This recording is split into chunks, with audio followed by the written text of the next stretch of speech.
Greetings and welcomes to another episode of the WTI Talks. آج ہم جس موضوع پہ بات کرنے لگے وہ پاکستان کی تاریخ کا ایک ایسا حصہ ہے جس پر نارمل حالات میں بات نہیں کی جاتی. I am talking to talk about 1971 fall of Dhaka. اور اس سلسلے میں ہمارے پاس بات کرنے کے لیے جو آج کے گیسٹ ہیں ان کا نام ہے Ghazi Muhammad Abdullah. Thank you very much for coming sir. Ghazi Muhammad Abdullah صاحب PhD ان ہسٹری ہیں, specialization in the history of Bengal ہے, ماڈرن ہسٹورین ہے with a speciality tilted towards South Asian political leadership. 2002 سے پنجاب یونیورسٹی کے ساتھ متصل ہیں اور اس سے پہلے یوری ٹیکسلا میں بھی اپنے فرائض سر انجام دے چکے ہیں. نیشنل کریکولم کمیٹی کے ممبر رہ چکے ہیں and he is a personal passion for اقبالیات and central Asia. We have to learn a lot from you sir. Getting right down to business, 1971 اور فال آف ڈھاکہ اور دسمبر کے جو ایونٹس ہیں ان کی طرف ہم آتے ہیں بعد میں, لیکن یہ جو ایک تاثر پایا جاتا ہے کہ یہ ایک دم سے نہیں ہوا یا it was not a matter of 1 year اور 2 year, بلکہ اس کو کچھ عرصہ لگا تھا, یا یہ کہنا چاہیے کہ پچھلے 23-25 سال کی ایک پوری کاوش تھی جس نے یہاں پر تک پہنچایا. تو ذرا سا ہمیں بیک گراؤنڈ کے بارے میں بتائیں گے کہ کس طریقے تک ہم 1971 تک پہنچتے ہیں. دیکھیے, سب سے پہلے تو میں بہت ممنون ہوں آپ نے مجھے اس فورم پہ انوائٹ کیا.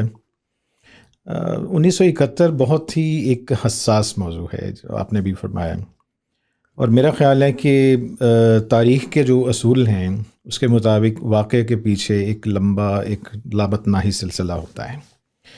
تو دور رس اسباب بھی ہوتے ہیں, پھر فوری اسباب بھی ہوتے ہیں. تو جہاں تک دور رس اسباب کا تعلق ہے تو میرا خیال ہے کہ 1947 میں یہ جو ملک بنتا ہے تو یہ دنیا کی اس وقت کی تاریخ کا شاید یہ انتہائی منفرد قسم کی فیڈریشن تھی. اچھا. جس کے دونوں خطوں کے درمیان کم سے کم 1000 میل سے زیادہ کا فاصلہ تھا. ٹرو. اور پھر درمیان میں ایک بنیادی آپ کا جو دشمن ملک ہے وہ موجود ہے. پاکستان کی جو اسٹریٹجک پوزیشن یہ اس کو بہت ہی ایک یونیک ایک ملک بناتی ہے. تو میرا خیال ہے کہ اس فیڈریشن کی بقا کے لیے کوئی منفرد اقدامات کی ضرورت تھی. بالکل. تو یوں سمجھ لیجئے کہ میں اکثر کہا کرتا ہوں کہ ایک مشترکہ خاندانی نظام میں رہنے کے لیے 2+2=4 کا اصول لاگو نہیں ہوتا. نہیں ہو سکتا. اس میں 2+2=7 بھی ہو سکتے ہیں, اور خاص طور پہ جتنا زیادہ جو با اختیار ہے اتنا ہی زیادہ اس کی ذمہ داریوں میں اضافہ ہو جاتا ہے. تو بدقسمتی سے پاکستان جب بنا ہے, اس حوالے سے میرا یہ خیال ہے کہ آج کی نسل کو خاص طور پہ یہ جاننے کی ضرورت ہے کہ پاکستان کے بنانے میں اور اس کے آبیاری میں دو قومی نظریے کے ارتقاء میں جتنا کردار بنگالی مسلمانوں کا ہے شاید آج ہم اس کا تصور بھی نہیں کر سکتے. اچھا.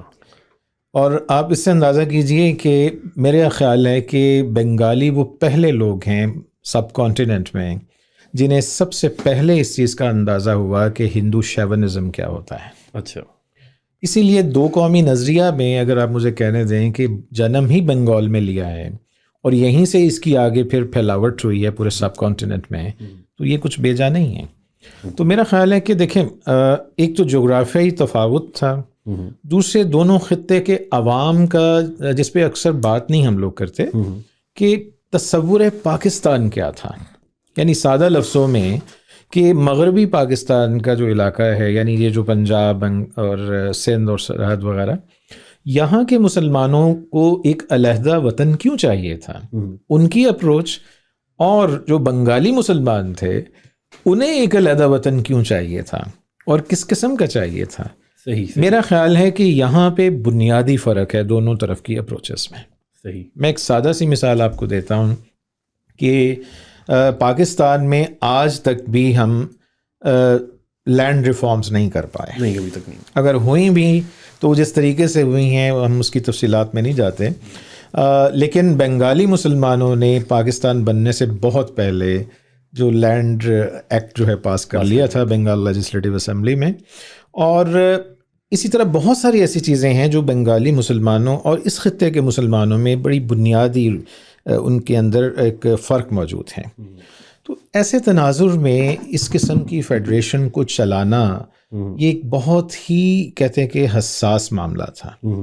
میرا خیال ہے کہ اس معاملے میں جو ہمارے جو صاحب اقتدار لوگ تھے، جن میں ظاہر ہے سب سے پہلے تو میں سمجھتا ہوں کہ بیوروکریسی ہے، اس کے بعد پھر ہماری جو سیاستدان تھے ان کی ظاہر کوتاہیاں بھی ہیں، پھر اینڈ پہ میرا خیال ہے کہ جو ہماری جو فورسز تھیں، یعنی ایوب خان صاحب تھے اور دیگر جو سیاست میں آئے، تو یہ ایک پورا ایک عجیب سا ایک تسلسل بنتا ہے جو ایک کے بعد دوسرا تھریڈ جو ہے وہ بنتا چلا گیا ہے، اور اس پر جلتی پر تیل کا جو کردار ادا کیا ہے بنگالی مسلمانوں کے اندر، وہ جو احساس محرومی، اس پہ ہم اب گفتگو آگے چلے گی تو ہم بات کر سکیں گے کہ یہ احساس محرومی کس حد تک صحیح تھا، کس حد تک مبالغہ تھا، لیکن بہرحال یہ تلخ سچ ہے کہ بنگالیوں کے ان کے ہاں عام طور پہ یہ ایک سوچ پائی جاتی تھی کہ مغربی پاکستان ہماری ایکسپلائٹیشن کر رہا ہے.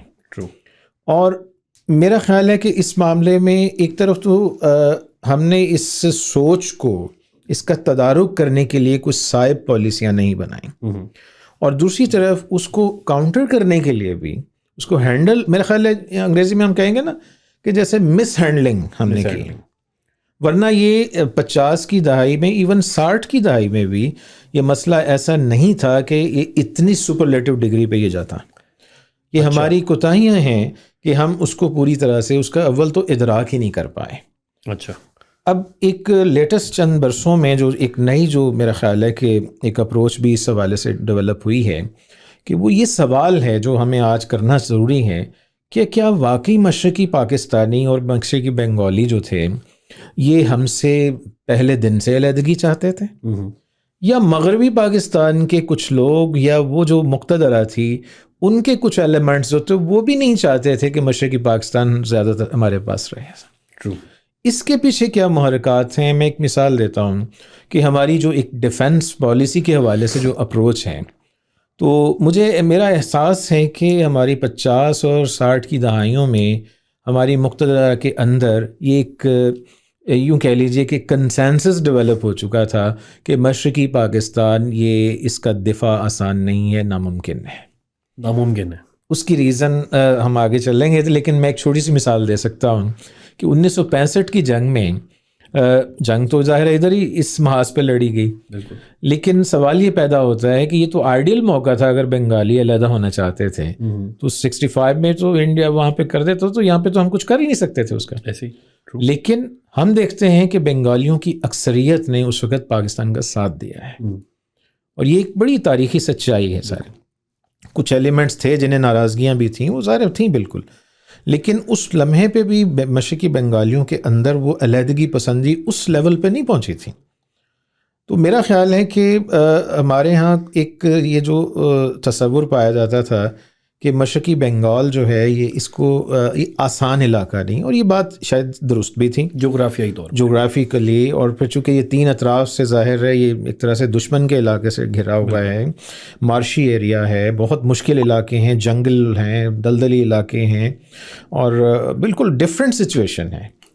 تو پھر آ جائے، یہ تو ہے جغرافیکلی، پھر سیاسی اعتبار سے، ثقافتی اعتبار سے آپ دیکھیں تو اب میں ایک مثال دیتا ہوں.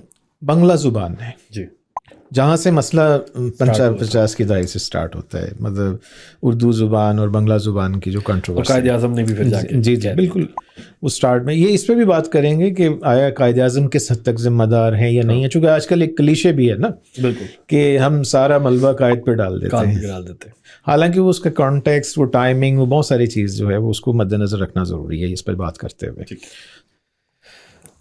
سر، اینتھنی مسکرینس کی ایک کتاب ہے بنگلہ دیش دی لیگیسی آف بلڈ، میں آپ سے پہلے بھی اس بارے میں ہم گفتگو کر رہے تھے.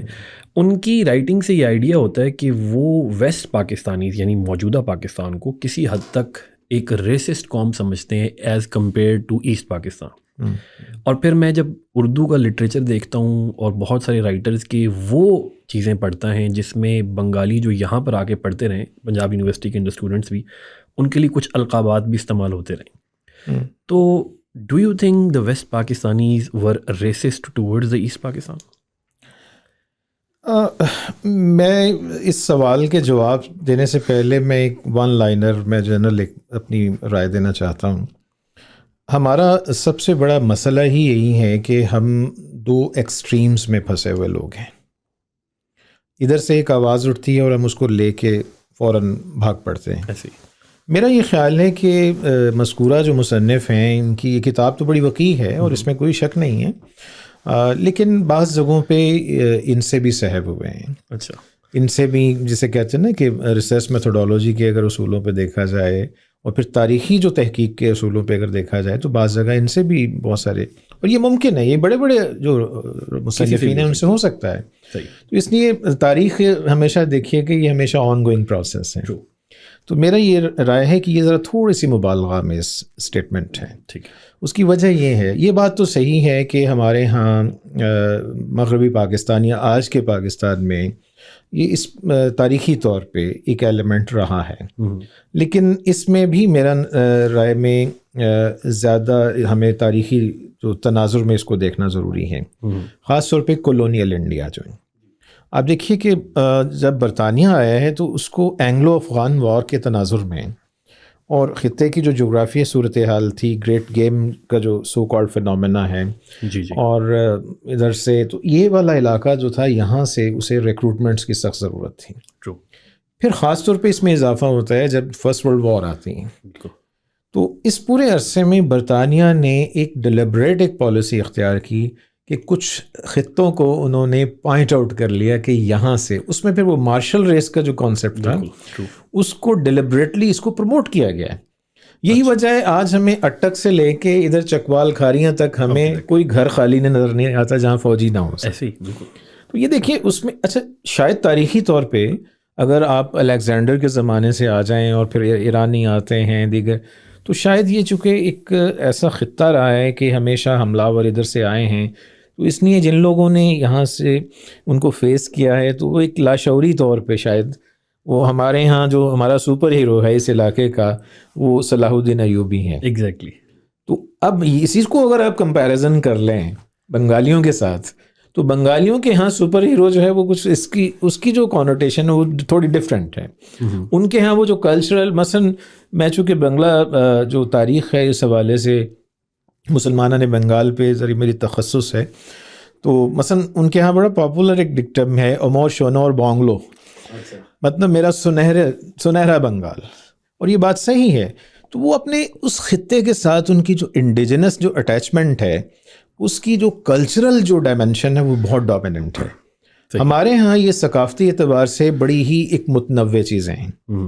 آپ ایک چھوٹی چھوٹی پن پوائنٹ کر لیتے ہیں, وہاں پہ آپ کو انڈیجنائز آپ ایک بنگالی قوم نظر آتی ہے جہاں پہ کوئی ڈائیورسٹی بہت ریئر ہے. زیادہ ہوا تو ایک مفاصل ہے, یعنی جو کہ ارد گرد کے دیہاتی علاقے ہیں اور شہری علاقے ہیں, زیادہ سے زیادہ یہ تقسیم ہو سکتی, اور پیٹرن آف لیونگ بھی آلموسٹ سملر تقریباً ایک جیسا ہے. یہاں پہ ہمیں آپ دیکھیں نا, ایک محاورہ ہے کہ ہر 16 کلومیٹر کے بعد لہجہ بدل جاتا ہے. آپ صرف سندھ میں دیکھ لیں تو سندھی جو زبان ہے اس کے کئی لہجے ہیں. اسی طرح بلوچستان ہے, یا پھر آپ کے پی میں آ جائیں تو ہر جگہ. تو یہ جو چیز ہے شاید, اور خاص طور پہ جو ہمارے ہاں جو اکثریتی طبقہ ہے, خاص طور پہ پنجابی جو ہیں, میری ذاتی رائے ہے, ہو سکتا ہے کچھ دوست اختلاف کریں, پنجابی نام کی مجھے قوم کوئی نظر نہیں آتی. اچھا. لیکن بدقسمتی سے سب سے زیادہ جو کہتے ہیں نا زیر عتاب بھی پنجابی قوم ہی رہی ہے, کیونکہ شاید آبادی کی تناسب سے. یہ آپ ایتھنک پنجابی کہہ رہے ہیں یا لسانی اعتبار سے کہہ رہے ہیں؟ یہ بڑا مشکل ہے کہ پنجابی کو مثال کے طور پہ 18 سینچری انڈیا ہے, تو مثلا سجان رائے بٹالوی ایک بڑا مشہور مصنف ہے, کنٹمپریری ہے, اس کی کتابیں خلاصۃ التواریخ فارسی میں تھی. تو اب اس میں اس نے اس زمانے کے ہندوستان تک کی تاریخ لکھی ہے. ٹرو. اچھا, اس میں کہیں پہ پنجاب نام کا کوئی صوبہ نہیں ہے. اچھا. صوبہ کون سے ہیں؟ صوبہ دیپال پور ہے, صوبہ لاہور ہے, اور اس طرح کے, یعنی ملتان کا صوبہ ہے اس کا ذکر ہے. تو یہ جو چیز ہے تاریخی طور پہ میرا خیال ہے پنجاب اور پنجاب اس کی ڈائمنشن یہ ہمیشہ تاریخ میں بہت اوپر نیچے ہوتی رہی ہے. اچھا. تو اول تو اس اینگل سے اگر دیکھا جائے تو میرا خیال ہے کہ پنجابیوں کا ریسسٹ ہونا یہ ساری یہ تھوڑی سی کویسچنیبل چیز ہے, کویسچنیبل اسٹیٹمنٹ ہے. ہاں یہ بات درست ہے کہ کولونیل انڈیا میں چونکہ وہ علاقے ریکروٹمنٹ کے مراکز تھے, مثلاً اس پہ ادبی پیرائے میں آپ انتظار حسین کی اداس نسلیں پڑھیں تو آپ کو سارا کہانی سمجھ آتی ہے. یعنی پنجاب کا کوئی دیہاتی علاقہ نہیں تھا جہاں سے ریکروٹمنٹ نہیں ہوئی. ایسے ہی ادھر ہندوستان میں ہمیں ایک علاقہ نظر آتا ہے جو گورکھا لینڈ ہے، ایگزیکٹلی، نیپال کا علاقہ ہے سر. اور گورکھا سولجرز. جی جی. تو میری اپنی یہ رائے ہے کہ میں بصد احترام اس سے تھوڑا سا اختلاف کروں گا کہ یہ تھوڑا سا بدقسمتی ہے کہ پنجابی جو ہے وہ ذرا زیر التہاب رہا ہے اس معاملے میں. ٹھیک ہے. اچھا سر، کیونکہ ہم اسی موضوع کے اوپر ہیں تو ابھی بہتر ہوگا کہ یہی بات بھی کر لی جائے. 1971 اسٹوڈنٹس بھی پڑھ رہے ہوتے ہیں اور تاریخ سے جو لوگ شغف رکھتے ہیں وہ لوگ بھی اس طرف جاتے ہیں، اور یہ ایک ایسا زخم کہہ لیں آپ ہمارا، یا ایسا درد کہہ لیں جو فیل کرنا چاہتے ہیں لوگ. اچھا، اب یہاں پر آ کر آپ کو ایک دم ایک بہت بڑا ڈراسٹک ڈفرینس نظر آتا ہے فرام دا پرسپیکٹیو آف جو اسٹیٹ نیریٹو چلتا ہوا آ رہا ہے اور جو ہسٹری کا نیریٹو. اب یو آر اے ہسٹورین، تو میں چاہ رہا ہوں کہ آپ ہسٹری کے پیرائے سے بتائیں کہ کیا واقعی جو ایک عام انسان تک باتیں پہنچی ہیں 1971 سے متعلق وہ درست ہیں، یا جو ہسٹری میں ہمیں مختلف یہ رائٹرز نے بتائی ہیں ان میں کوئی بات ہے؟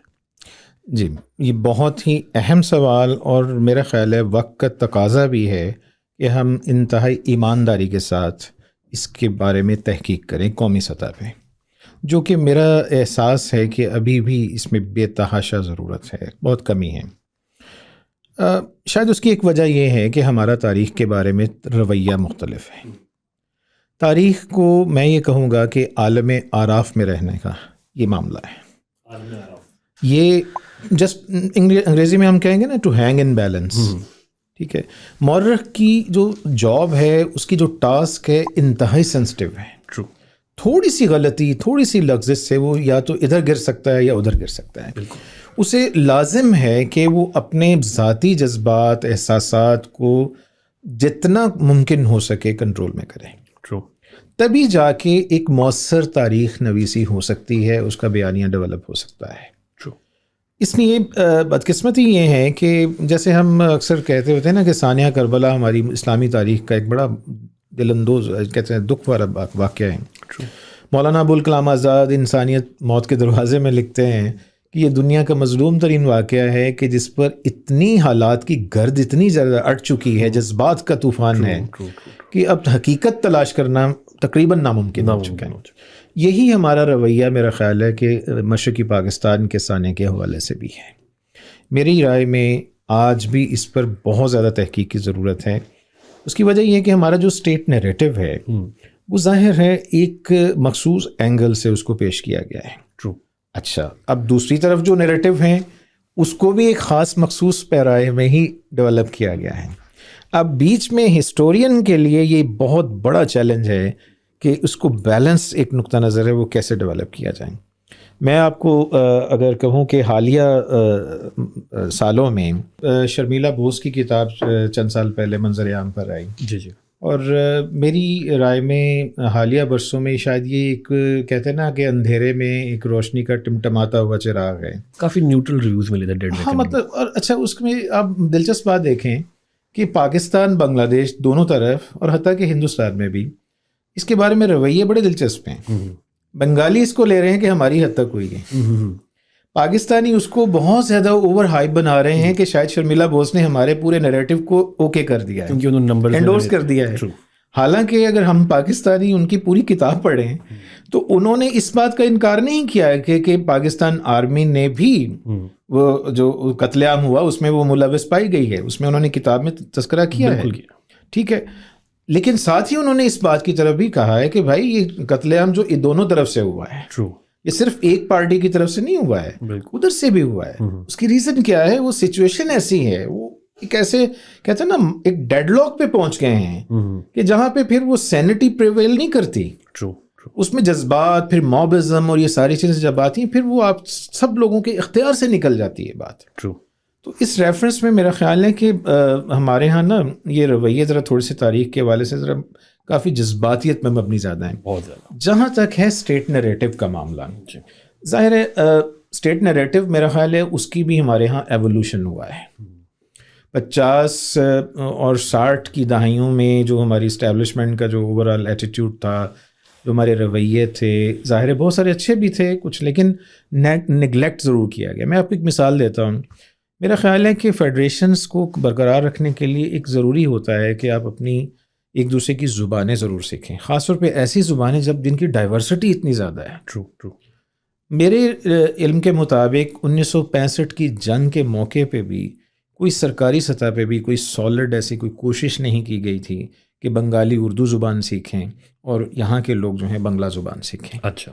دلچسپ بات یہ ہے کہ بنگالیوں میں سے تو ایسے معقول تعداد موجود ہے جنہوں نے اردو سیکھی ہے. جی. میں آپ کو بتا سکتا ہوں مولوی اے کے فضل الحق انتہائی شستہ اردو لکھتے تھے، بولتے تھے، اور بہت سارے بنگالی لیڈرز تھے لیکن ہمارے ہاں کسی ایک مثال نہیں ہے، ایک مثال بھی نہیں کہ بنگلہ زبان جو ہے وہ انہوں نے سیکھنے کی کوشش کی. یہ بہت بڑا بیریئر تھا. ٹرو. اور اس چیز کا اظہار شیخ مجیب الرحمان نے بھی 1971 میں بہت سارے ان کے انٹرویوز ہیں. الطاف حسن قریشی صاحب کو انہوں نے انٹرویو دیا ہے، اور اسی طرح بدر منیر صاحب تھے، یہ لاہور کے صحافی تھے. اچھا. یہ 71 میں اس وقت پھنس گئے تھے وہاں پہ. اور مزے کی بات ہے کہ مجیب الرحمان ایز اے پرائم منسٹر جو تھے انہوں نے باقاعدہ ان کو سیکیور کیا تھا، ان کو اپنے گھر میں رکھا تھا تاکہ کہیں یہ قتل نہ ہو جائیں سارے. تو اس طرح کے کئی ایسے انٹرویوز ہیں جس میں انہوں نے اس چیز کا کہا ہے کہ بھائی ہم تو بنگالی سے اردو سیکھ لیتے ہیں، آپ بنگلہ نہیں سیکھتے. انہوں نے یہ بھی اعتراض کیا اس پہ. ٹرو. یہ جو چیزیں ہیں اس سے پھر اسٹیٹ نیریٹو جو ہے وہ ہمارا جو ڈیولپ ہوا، مختصر وہ یہ تھا کہ مثال کے طور پہ آپریشن سرچ لائٹ ہے. اب اس حوالے سے ظاہر ہے ہمارا نیریٹو شروع سے یہ رہا ہے کہ آپریشن سرچ لائٹ ایک جسٹیفائڈ آپریشن تھا. ہمارا نیریٹو یہ ہے کہ اگرتلہ سازش کیس ریالٹی تھا. ہمارا نیریٹو یہ ہے کہ مجیب الرحمان جو تھے وہ انہوں نے غداری کی. بالکل. ظاہر ہے مطلب دیکھیں نا یہ چیزیں ایسی ہیں. اب میرا اپنا یہ خیال ہے کہ جب آپ ریاستی سطح پہ جو بات کرتے ہیں تو اس وقت تو یہ چیزیں ٹھیک ہیں، لیکن جب آپ علمی سطح پہ آپ کی بات کرتے ہیں اس وقت تک آپ کے بیانیے میں جان پیدا نہیں ہو سکتی جب تک اس کو کہتے ہیں نا کہ ریسرچ، ٹرو ریسرچ کی بنیاد پہ اس کا محاکمہ نہ کیا جائے. ٹرو. دیکھیں نا مطلب ہمارے ہاں ایک مثال ہے، یہ میرا خیال ہے کہ ہم لوگوں نے بہت دیر کی ہے مجیب الرحمان کمیشن رپورٹ کو پبلک کرنے میں. یہ جو ہندوستان سے وہاں سے ٹائمز آف انڈیا سے ادھر لیک ہوئی ہے، پبلش ہو کے آتی، یہ تو ہمیں ادھر سے کرنی چاہیے تھی. ٹرو. اور پڑھی ہوئی تھی، آپ بھی جانتے ہیں ہم بھی جانتے ہیں. اگر یہ ہو جاتا تو شاید آج حالات ہمارے اور زیادہ بہتر ہوتے. ٹرو. اچھا، اب مسئلہ یہ ہے کہ اس کا گیپ جو ہوتا ہے پھر ظاہر ہے دوسرے لوگ ارد گرد سے وہ فل اپ کرتے ہیں. ٹرو. وہ پھر اپنے اپنے مزاج، اپنے اپنے پروپیگنڈا، انٹینشنز، وہ ساری چیزیں اس میں شامل ہوتی ہیں. بالکل. وہ بھی ظاہر ہے پھر ایجنڈے پہ کام کرتے ہیں. تو میرا یہ خیال ہے کہ 1971 کے حوالے سے جو ہمارا سرکاری بیانیہ ہے اس میں بہتری لانے کی اب بھی خاصی ضرورت ہے. میں ایک مثال دیتا ہوں. میں اکثر یہ سوچتا ہوں کہ ساؤتھ ایشیا میں امن کس کی خواہش نہیں ہے، سب کی ہے. لیکن ایک طرف بٹر ریالٹی یہ ہے کہ ہم ایک بدقسمتی سے ایک ایسے ہمسائے کے ساتھ زندہ رہ رہے ہیں جس کی انٹینشن ہمارے بارے میں بڑی کلیئر ہے. پہلے دن سے ہمیں مطلب ڈسممبر کرنا چاہتا ہے. ایسے اب پرابلم یہ ہے کہ ہمیں کس چیز نے روک رکھا ہے کہ ہم بنگلہ دیش کے ساتھ دوستی کو مضبوط کریں. یہ میں آپ کو ایک دلچسپ میں نے ایک کتاب منگوانی تھی چند سال پہلے. اب وہ کتاب ڈھاکہ سے یونیورسٹی سے پبلش ہوئی تھی. میں نے پبلشر سے آن لائن میں نے رابطہ کیا. میں نے کہا جی کہ پاکستان میں اویلیبل نہیں تھی. تو میرا خیال تھا بنگالی بھائی ہیں جو سارا ان سے کہتے ہیں. اچھا، they were highly reluctant and then they said, انہوں نے ای میل کی، انہوں نے کہا جناب آپ ایسا کیجیے، آپ دبئی کے راستے سے منگوا لیں یا انڈیا کے راستے سے منگوا لیں. It was shocking for me. اچھا، یعنی اس کا مطلب دیکھیں نا، اب بنگلہ دیش کے ساتھ ہمارے تعلقات تو اتنے ہونے چاہیے. اور میرا یہ خیال ہے، یہاں پہ میں لگے ہاتھ ایک اور بات بھی عرض کرنا چاہوں گا کہ اندرا گاندھی صاحبہ نے کہا تھا نا کہ جی ہم نے دو قومی نظریہ کو ڈبو دیا بے آف بنگال میں. جی ہاں، یہ بھی پبلک ریٹورک ہے. اچھا، تاریخ کا تلخ سچ اور بہترین سچ یہ ہے کہ بنگلہ دیش کے بننے سے دو قومی نظریہ مضبوط ہوا ہے. اچھا، اس کی ریزن، اب یونائٹڈ انڈیپینڈنٹ بنگال کا جو منصوبہ اور یہ سوچ 1940 اور 1947 کے اس لمبے عرصے میں جب تحریک پاکستان عروج پر تھی، شاید ہی کوئی بنگالی لیڈر جس کے اندر یہ سوچ نہیں پائی جاتی تھی کہ ان کے ذہن میں جو کہتے ہیں نا کہ ویژن کیا تھا. ویژن یہ تھا کہ سب کانٹیننٹ میں ہو سکتا ہے کہ دو ریاستیں بھی قائم ہو سکتی ہیں، دو مسلم ریاستیں جو کہ ہندوستان سے آزاد ہوں گی.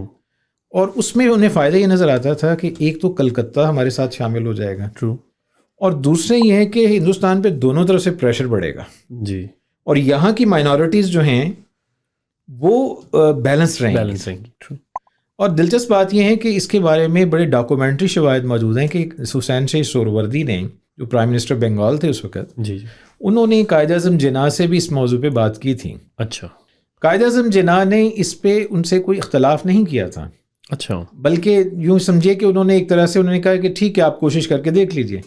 ٹرو، لیکن ظاہر ہے جناح کو پتا تھا کہ گاندھی جو ہیں اس میں ڈبل کراس کر رہے ہیں، ٹرو، تو اس میں کامیابی کے امکانات نہیں تھے. میرا کہنے کا مقصد یہ ہے کہ یہ تصور اس وقت بھی پایا جاتا تھا. یہ تو جو لوگ تاریخ سے آگاہ نہیں ہیں وہ اس سے پریشان ہو کے کہتے ہیں کہ شاید دو قومی نظریہ ڈوب گیا.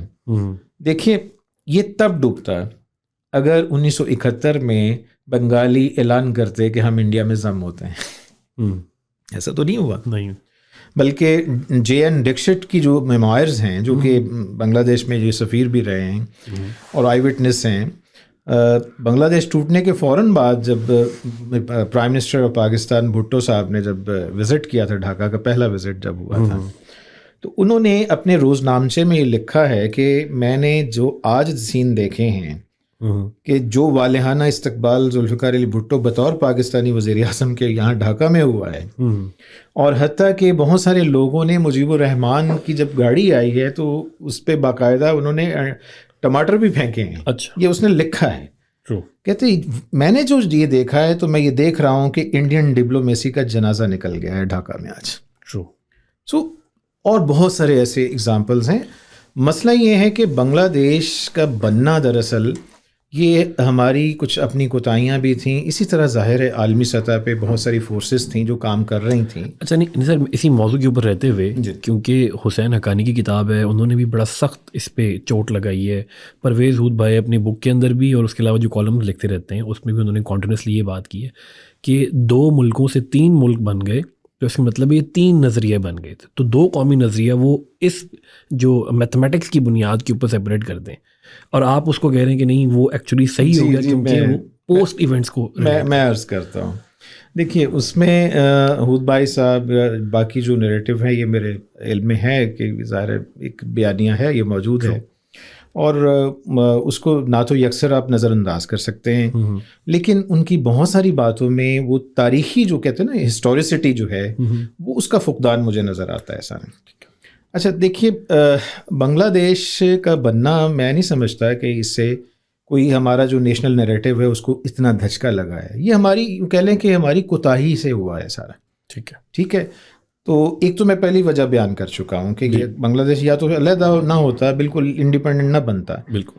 دوسری چیز کیا بنگلہ دیش نے اپنی اسلامی مسلم شناخت کو شرنک آؤٹ کر دیا؟ نہیں، بلکہ دیکھا جائے تو دیکھیں OIC کا اجلاس ہوتا ہے اور ان کی مسلم آئیڈینٹی وہ، بلکہ انہوں نے عربوں کے ساتھ مجیب الرحمان کی ملاقاتیں ہیں اور وہ ان کو اسلامی بھائی اور یہ اس کونوٹیشن میں ان کی ملاقاتیں ہوئی ہیں. اچھا ایک اور چیز اب یہ ہے کہ 1947 سے 71 کا ایک لمبا عرصہ ہے، اور اس سے پہلے 1940 کی لاہور ریزولوشن سے 47 کا عرصہ ہے. مجیب الرحمان کی جو میموائرز پبلش ہوئے ہیں، جو ان کی ڈائریز ہیں، آپ نے یقیناً پڑھے ہیں کہ ان کے جو ابتدائی جو چیپٹر ہیں، کیا انہوں نے اپنی تاریخ کا وہ جو ایلیمنٹ ہے اس کو ڈسکارڈ کر دیا ہے؟ انہوں نے پوری طرح سے فخر سے اون کیا ہے. وہ لکھتے ہیں کہ میں جب پہلی دفعہ جناح سے میں نے ہاتھ میں لایا، میں اس ہاتھ کو میں مقدس سمجھ کے پہلے میں اس کو ایسے چومتا رہا تھا. وہ سائیکل پہ مشرقی جو بنگال کا علاقہ ہے اس میں مسلم لیگ کی الیکشن کیمپین چلاتے رہے ہیں سارے. بنگال کا کانٹیجنٹ لاہور ریزولوشن میں جب آیا ہے سب سے بڑا کانٹیجنٹ تھا جو لاہور پہنچا تھا. اسی طرح 1946 کا جو دہلی جو ریزولوشن پاس ہوئی ہے جس اجلاس میں، اس میں پھر یہ فیصلہ ہوا کہ نہیں 2 اسٹیٹس کا لفظ نہیں ہوگا، ایک ہی سنگل اسٹیٹ ہوگا. ٹھیک ہے. اس وقت بھی آپ دیکھیں کہ جو بنگالی کانٹیجنٹ تھا اس کا انتھوزیزم جو تھا وہ دیدنی ہے. اور مجیب الرحمان جو تھے اس وقت ینگ اسٹوڈنٹ تھے، اور کلکتہ مسلم لیگ کے حوالے سے جو ینگسٹرز کا جو پورا چیپٹر تھا اس کو وہ لیڈ کر رہے تھے. تو انہوں نے اپنے میموائرز میں کہیں اس چیز کو ڈسکارڈ نہیں کیا ہے. True. بنگلہ دیش کا جو آج بھی جو نیشنل نیریٹو ہے اس میں انہوں نے تقسیم ہند کو انہوں نے ایک لاجیکل لینڈ قرار دیا ہے. آپ بدر الدین عمر کی کتاب ہے یعنی جو بنگلہ دیش نیشنل نیریٹو کو پوری طرح ریپرزینٹ کرتی ہے. جی نیشنلسٹ بھی ہوتا ہے. ہاں اس میں انہوں نے کہیں نہیں کہا کہ جناب وہ جو پارٹیشن ہوئی تو اس میں ہم نے غلط کیا سارا. ٹھیک ہے. انہیں چونکہ دیکھیں بنگالیوں کا ہمیں مائنڈ سیٹ سمجھنا ضروری ہے. میں نے جیسے پہلے سٹارٹ میں عرض کیا بنگالی وہ لوگ ہیں جنہوں نے سب سے پہلے مسلمانان ہند میں اس چیز کا واضح طور پہ انہیں اندازہ ہوا کہ ہندو مائنڈ سیٹ کیا ہے. ٹرو. انہیں سب سے پہلے یہ اس چیز کا ادراک تھا وہ کیسے اپنے ہی نیریٹو کو اس کو ریورس کر سکتے تھے. ہاں انہیں گلے بہت زیادہ تھے. ان کو لگتا تھا چونکہ یہ بات درست ہے کہ مشرقی پاکستانیوں کا جو تصور پاکستان تھا وہ ظاہر ہے ان کے ہاں لینڈڈ ایرسٹوکریسی جو تھی وہ اس طرح نہیں تھی جو ہمارے ہاں تھی. اور وہاں پہ آپ دیکھیں مولوی کے فضل اللہ کھوں سوروردی جو حالانکہ اشرافیہ کے بندے تھے لیکن وہ ریڈی والوں کے ساتھ میں سوروردی پہ میرا کام بھی ہے تو سوروردی کے پاس چھوٹی چھوٹی نوٹ بکس ہوتی تھیں. اچھا. اور وہ ماہانہ کی بنیادوں پہ غریبوں کی اور ان لوگوں کی وہ باقاعدہ ان کے وظیفے مقرر رکھے تھے. اچھا. اور یہ ان کا جو سٹائل تھا ان کے بارے میں یہ تھا کہ وہ بالکل ڈاؤن ٹو ارتھ ایک بندہ ہے. اور یہ موسٹلی جو بنگالیوں میں دیکھتا ہوں ہمارے یہاں ذرا تھوڑا سا وہ جو بیوروکریٹک اور یہ سارا جو ہماری اشرافیہ اور بنگالی اشرافیہ میں ایک سمپل پیرامیٹر دیتا ہوں اس کا اگر تقابل کیجئے آپ کو از خود وہ کہتے ہیں نا تش تش بام ہوتا چلا جائے گا کہ دونوں کا بنیادی مسئلہ کیا تھا. ٹرو. دونوں کی انڈرسٹینڈنگ آف ایونٹس. تحریک پاکستان دونوں نے حصہ لیا لیکن دونوں کی اپروچ کیا ہے. مثال کے طور پہ 47 جب ہوتا ہے ڈھاکہ میں سین جو ہے جو میں نے جو بہت سارے سورسز دیکھے ہیں وہ کیا عجیب ہیں. ہاتھیوں کا جلوس نکل رہا ہے. بنگالی مفاصل کے ایریا سے ننگے پاؤں وہاں پہنچ رہے ہیں ڈھاکہ سے اور ایکسائٹیڈ ہیں. وہ لوگ نمائندے ان سے پوچھ رہے ہیں اخباری نمائندے کہ تم کیا لینے آئے ہو. کہتے ہیں ہم پاکستان دیکھنے آئے ہیں ہم پاکستان کو دیکھنے آئے ہیں. کہتے پاکستان کیا ہے. کہتے پاکستان وہ ہے جہاں پہ سچ بولا جائے گا. اچھا پاکستان کا مطلب کیا ہے. لوگوں نے شاعری کی بنگلہ زبان میں اور اس میں لکھے تھے speak the truth in Pakistan. Yes. اور اس پہ یہ ایسا ملک ہے جہاں پہ عدل ہوگا انصاف اور ہمارے معاشی حقوق ملیں گے. کیونکہ بنگالیوں نے سب سے زیادہ اکنامک ایکسپلائٹیشن کو سامنا کیا ہے. دیکھیں نا یہاں پہ تو ہمارے 1930s لیٹ 30s تک ہمارے یونینسٹ ڈومیننس ہے پنجاب والی سائڈ پر. اور ادھر آپ دیکھیے تو ادھر سب سے زیادہ جو ہندو ایکسپلائٹیشن کا سامنا تو انہیں تھا. تو بنگالی کیسے اس کو ریورس کر سکتے تھے اپنی اس بیانیہ کو. ٹرو. صحیح. اچھا سر ابھی ہم کیونکہ آپ نے ایک بہت اچھا اس کا تھیوریٹیکل گراؤنڈ سیٹ کر دیا تو زمین تیار ہو گئی ہے. یہ مجیب الرحمان کی 6 پوائنٹس کو کافی دفعہ تختہ مشق بنایا جاتا ہے. جی. اور بہت سارے ہمارے پرسنل پاکستانی رائٹرز نے بھی اور شاید فار رائٹ کے رائٹرز زیادہ ہیں وہ یہ بات کہتے ہیں کہ یہ پاکستان کے اندر دراڑ پیدا کر دی تھی اور علیحدگی کی بات شروع کر دی تھی. جبکہ آپ 6 پوائنٹس پڑھتے ہیں تو آپ کو اس میں ایسی کوئی بات نہیں ملتی جو 18ویں ترمیم میں نہ نظر آئے. تو کیا واقعی یہ 6 پوائنٹس جو مجیب کے دیے ہوئے تھے اتنے ڈیمیجنگ تھے یا یہ ایک نیچرل ڈیمانڈ تھی ان کی؟ میں اس کا آغاز تو اس جملے سے کروں گا کہ یہ ہماری قومی بدقسمتی تھی کہ ہم نے اس ایک سیاسی ایک ڈیمانڈ کو ہم نے اس نہج پہ پہنچا دیا کہ وہاں سے ہمارے لیے واپسی ممکن نہیں چونکہ ہم پہلے بہت ساری باتیں امپوز کر چکے تھے. سوال یہ ہے کہ 1971 میں پھر ہم نے جو کیا وہ تو 6 نکات سے بھی آگے کی چیز تھی. کیا اس سے بہتر نہیں تھا کہ 6 نکات کو نیگوشیٹ کرتے؟ بالکل. میں آپ کو بتاؤں کہ 16 دسمبر کے بعد جب مجیب الرحمان تو جیل میں ہیں اور اس بات کے بھی ایویڈنس موجود ہیں کہ جب انہیں بتایا گیا مثلا راؤ رشید ایک پیپلز پارٹی میں بھی شامل رہے اور بڑے اچھے آدمی تھے پولیس میں تھے جی اور خان آف کلات اسٹیٹ میں بھی انہوں نے سرو کیا تھا. ان کی کتاب ہے کہ جو میں نے دیکھا ایک بڑا امپورٹنٹ سورس ہے. تو اس میں انہوں نے بھی اس چیز کی تصدیق کی ہے کہ مجیب الرحمان کو جب بتایا گیا کہ پاکستان ٹوٹ گیا ہے تو وہ پھوٹ پھوٹ کے رونا شروع ہو گیا تھا. بالکل. اور یہ بات ایک جگہ نہیں میں نے کئی 2-3 ایسے اور سورسز دیکھے ہیں جس میں اس چیز کی تصدیق ہوتی ہے. پھر میں نے ابھی بدر منیر کا ذکر کیا تھا. انہوں نے جنوری 1972 میں ڈھاکہ میں ان کی رہائش گاہ پہ پرائم منسٹر بنگلہ دیش کی رہائش گاہ پہ مجیب الرحمان کا تفصیلی انٹرویو کیا تھا. اور یہ بعد میں ابھی احمد سلیم ہمارے حالیہ دنوں میں ان کا انتقال ہوا ہے. اچھا. تو انہوں نے پھر ان انٹرویوز کو کمپائل کر کے چھاپ بھی دیا تھا ایک زمانے میں. تو اس میں الطاف حسن قریشی کا بھی انٹرویو ہے. وہ انٹرویو بڑا اہم ہے. اب اس میں بدر منیر صاحب پوچھتے ہیں کہ جناب مجیب الرحمن صاحب یہی سوال جو آپ نے بھی فرمایا جی کہ جی یہ اگرتلہ سازش کیس یہ کیا تھا, اور پھر اس پہ لے کے کچھ نکات. مجیب الرحمن ایکسائٹڈ ہو گئے, کہتے انہوں نے جو جملہ بولا ہے کہتے ہیں کہ 6 نکات کوئی حدیث ہے کہ اس پہ بات نہیں ہو سکتی. اچھا. وہ بالکل ڈفرینٹ بیانیاں دے رہے ہیں. میں یہ بات کرنے لگا تھا آپ سے پوچھنے کہ کیا یہ جو بات انہوں نے کی ہے کہ یہ میں مطلب میں نے آپ کو حوالہ دیا سر. ہاں, اور اف آئی ایم اسیسینیٹڈ میں بھٹو صاحب نے بھی یہ بات لکھی ہوئی ہے کہ کوئی بات تو کی نہیں ان سے کسی نے جا کے وہاں پر. دیکھیں نا, وہ یہی تو کہتے ہیں. ٹرو ہے آپ کہہ رہے ہیں ہسٹری کے اندر. میں نے جتنا پڑھا ہے, جو میرا مطالعہ ہے دروغ بر گردن غازی, تو اگر یہ میرا مطالعہ ہے اس کے حساب سے تو میں نے جو دیکھا ہے, میرا خیال ہے, میرا فرض ہے کہ میں وہی بتاؤں. بالکل. تو اس لیے میرا خیال ہے کہ مجیب الرحمان جو تھے, میرا اپنا اندازہ ہے میری اسٹڈی کے مطابق, وہ 1971 دسمبر میں بھی وہ اس بات پہ آمادہ تھے کہ کوئی آ کے میرے ساتھ گفتگو کر لے. پرابلم کیا ہے, انہوں نے اس چیز کا اس انٹرویو میں بھی اظہار کیا ہے. انہوں نے کہا ہے کہ دراصل اب مذاکرات کے بہانے مجھے مروانا چاہتے ہیں. اچھا. یہ آپ اس انٹرویو میں, احمد سلیم نے یہ چھاپی ہے کتاب. اچھا. اور ان کو ادراک تھا اس بات کا. جی اچھا. وہ ظاہر ہے اس پہ وہ یہ چاہتے, وہ کہتے تھے پھر آپ ادھر آ کے میرے ساتھ بات کریں. دوسری بات جو اب میں یہ بات کر رہا ہوں کہ مجیب کا نیریٹو کیا ہے. وہ یہ کہتے ہیں, ان کا موقف یہ تھا کہ یحییٰ خان ادھر آئے ڈھاکہ, اور ابتدا میں بالکل یہ محسوس نہیں ہوتا تھا کہ یحییٰ خان کا رویہ اگریسو ہے. بالکل. ان کی گفتگو ہوئی ان کی رہائش گاہ پہ. بالکل. دھان منڈی والا جو ان کا آبائی گھر تھا, وہ مرکز بنا ہوا تھا اس زمانے میں.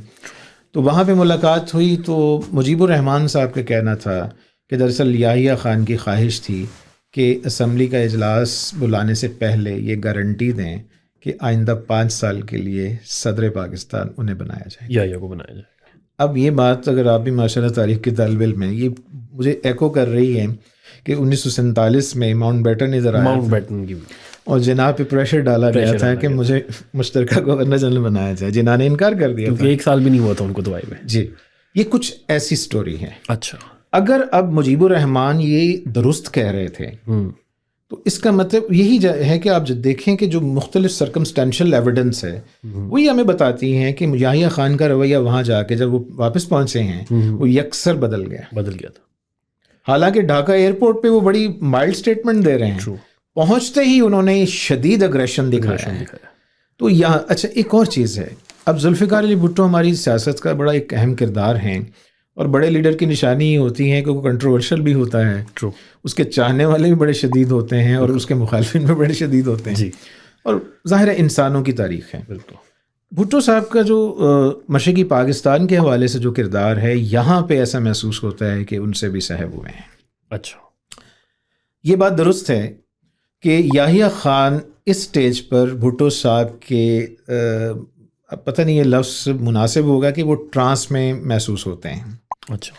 چونکہ گنگا طیارے کا اغوا ہوا جی, تو ان سے پریس کانفرنس میں یہ پوچھا گیا کہ جناب اس کے اب پالیسی کیا ہے, تو وہ ایکسٹمپور بولتے ہیں, کہتے بھٹو سے جا کے پوچھیے. اچھا. اور بھٹو صاحب نہ تو پرائم منسٹر ہیں, بالکل, نہ ان کے پاس کوئی عہدہ ہے جی, بٹ دیٹ شوز کہ how much influential he had become. بالکل.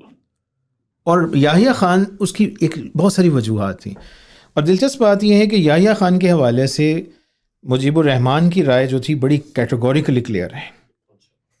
انہوں نے کہا کہ اب یہاں پہ بھی وہ قائد اعظم محمد علی جناح کہہ رہے ہیں, کہتے یہ بدقسمتی ہے کہ یہ دن دیکھنا تھا کہ قائد اعظم کے پاکستان کا انجام اس شخص کے ہاتھوں ہونا ہے. انہوں نے یحییٰ خان کی بات کی. اچھا, اگلی بات یہ ہے, انہوں نے یہ بتایا کہ جب بھٹو صاحب تشریف لائے تو ان سے وہ کشتی میں بیٹھ کے جو گفتگو ہوئی تو مجھے وہ تصاویر بھی, تو وہ مجھے نیپولین اور زار الیگزینڈر کی کہانی یاد آ گئی کہ جب انہوں نے کشتی میں بیٹھ کے مذاکرات کیے تھے. تو خیر وہ اس وقت مجیب الرحمان کے بقول کہ میں نے بھٹو صاحب کو کہا تھا کہ ہمیں عقل کا مظاہرہ کرنا چاہیے ورنہ میرے بعد آپ کی باری. اچھا. اب اس کا بھی تذکرہ بدر مریر نے اپنے انٹرویو میں کیا ہوا ہے انہوں نے, جی پبلش ہو چکا ہے سارا. ٹھیک ہے. تو دیکھیں اب اس تناظر میں میں سمجھتا ہوں کہ اگرتلا سازش کیس، اب اس پہ بھی سوال ہو سکتا ہے نا کہ کیا یہ صحیح تھا یا نہیں تھا. میرا خیال ہے اگرتلا ظاہر ہے اس کو انکار تو نہیں کیا جا سکتا ہے، لیکن میرا ایک سوال ہے، کہتے ہیں نا کہ بطور تاریخ کے طالب علم ہم ہر اینگل سے دیکھتے ہیں. اب تک اگرتلا کے بارے میں ہمارا اسٹیٹ نیریٹو ہی سامنے ہے. بالکل ہمیں یہ معلوم نہیں ہے، چونکہ نہ تو مزے کی بات ہے کہ ہم نے کبھی اس پہ کوئی کمیشن تو بٹھایا ہی نہیں.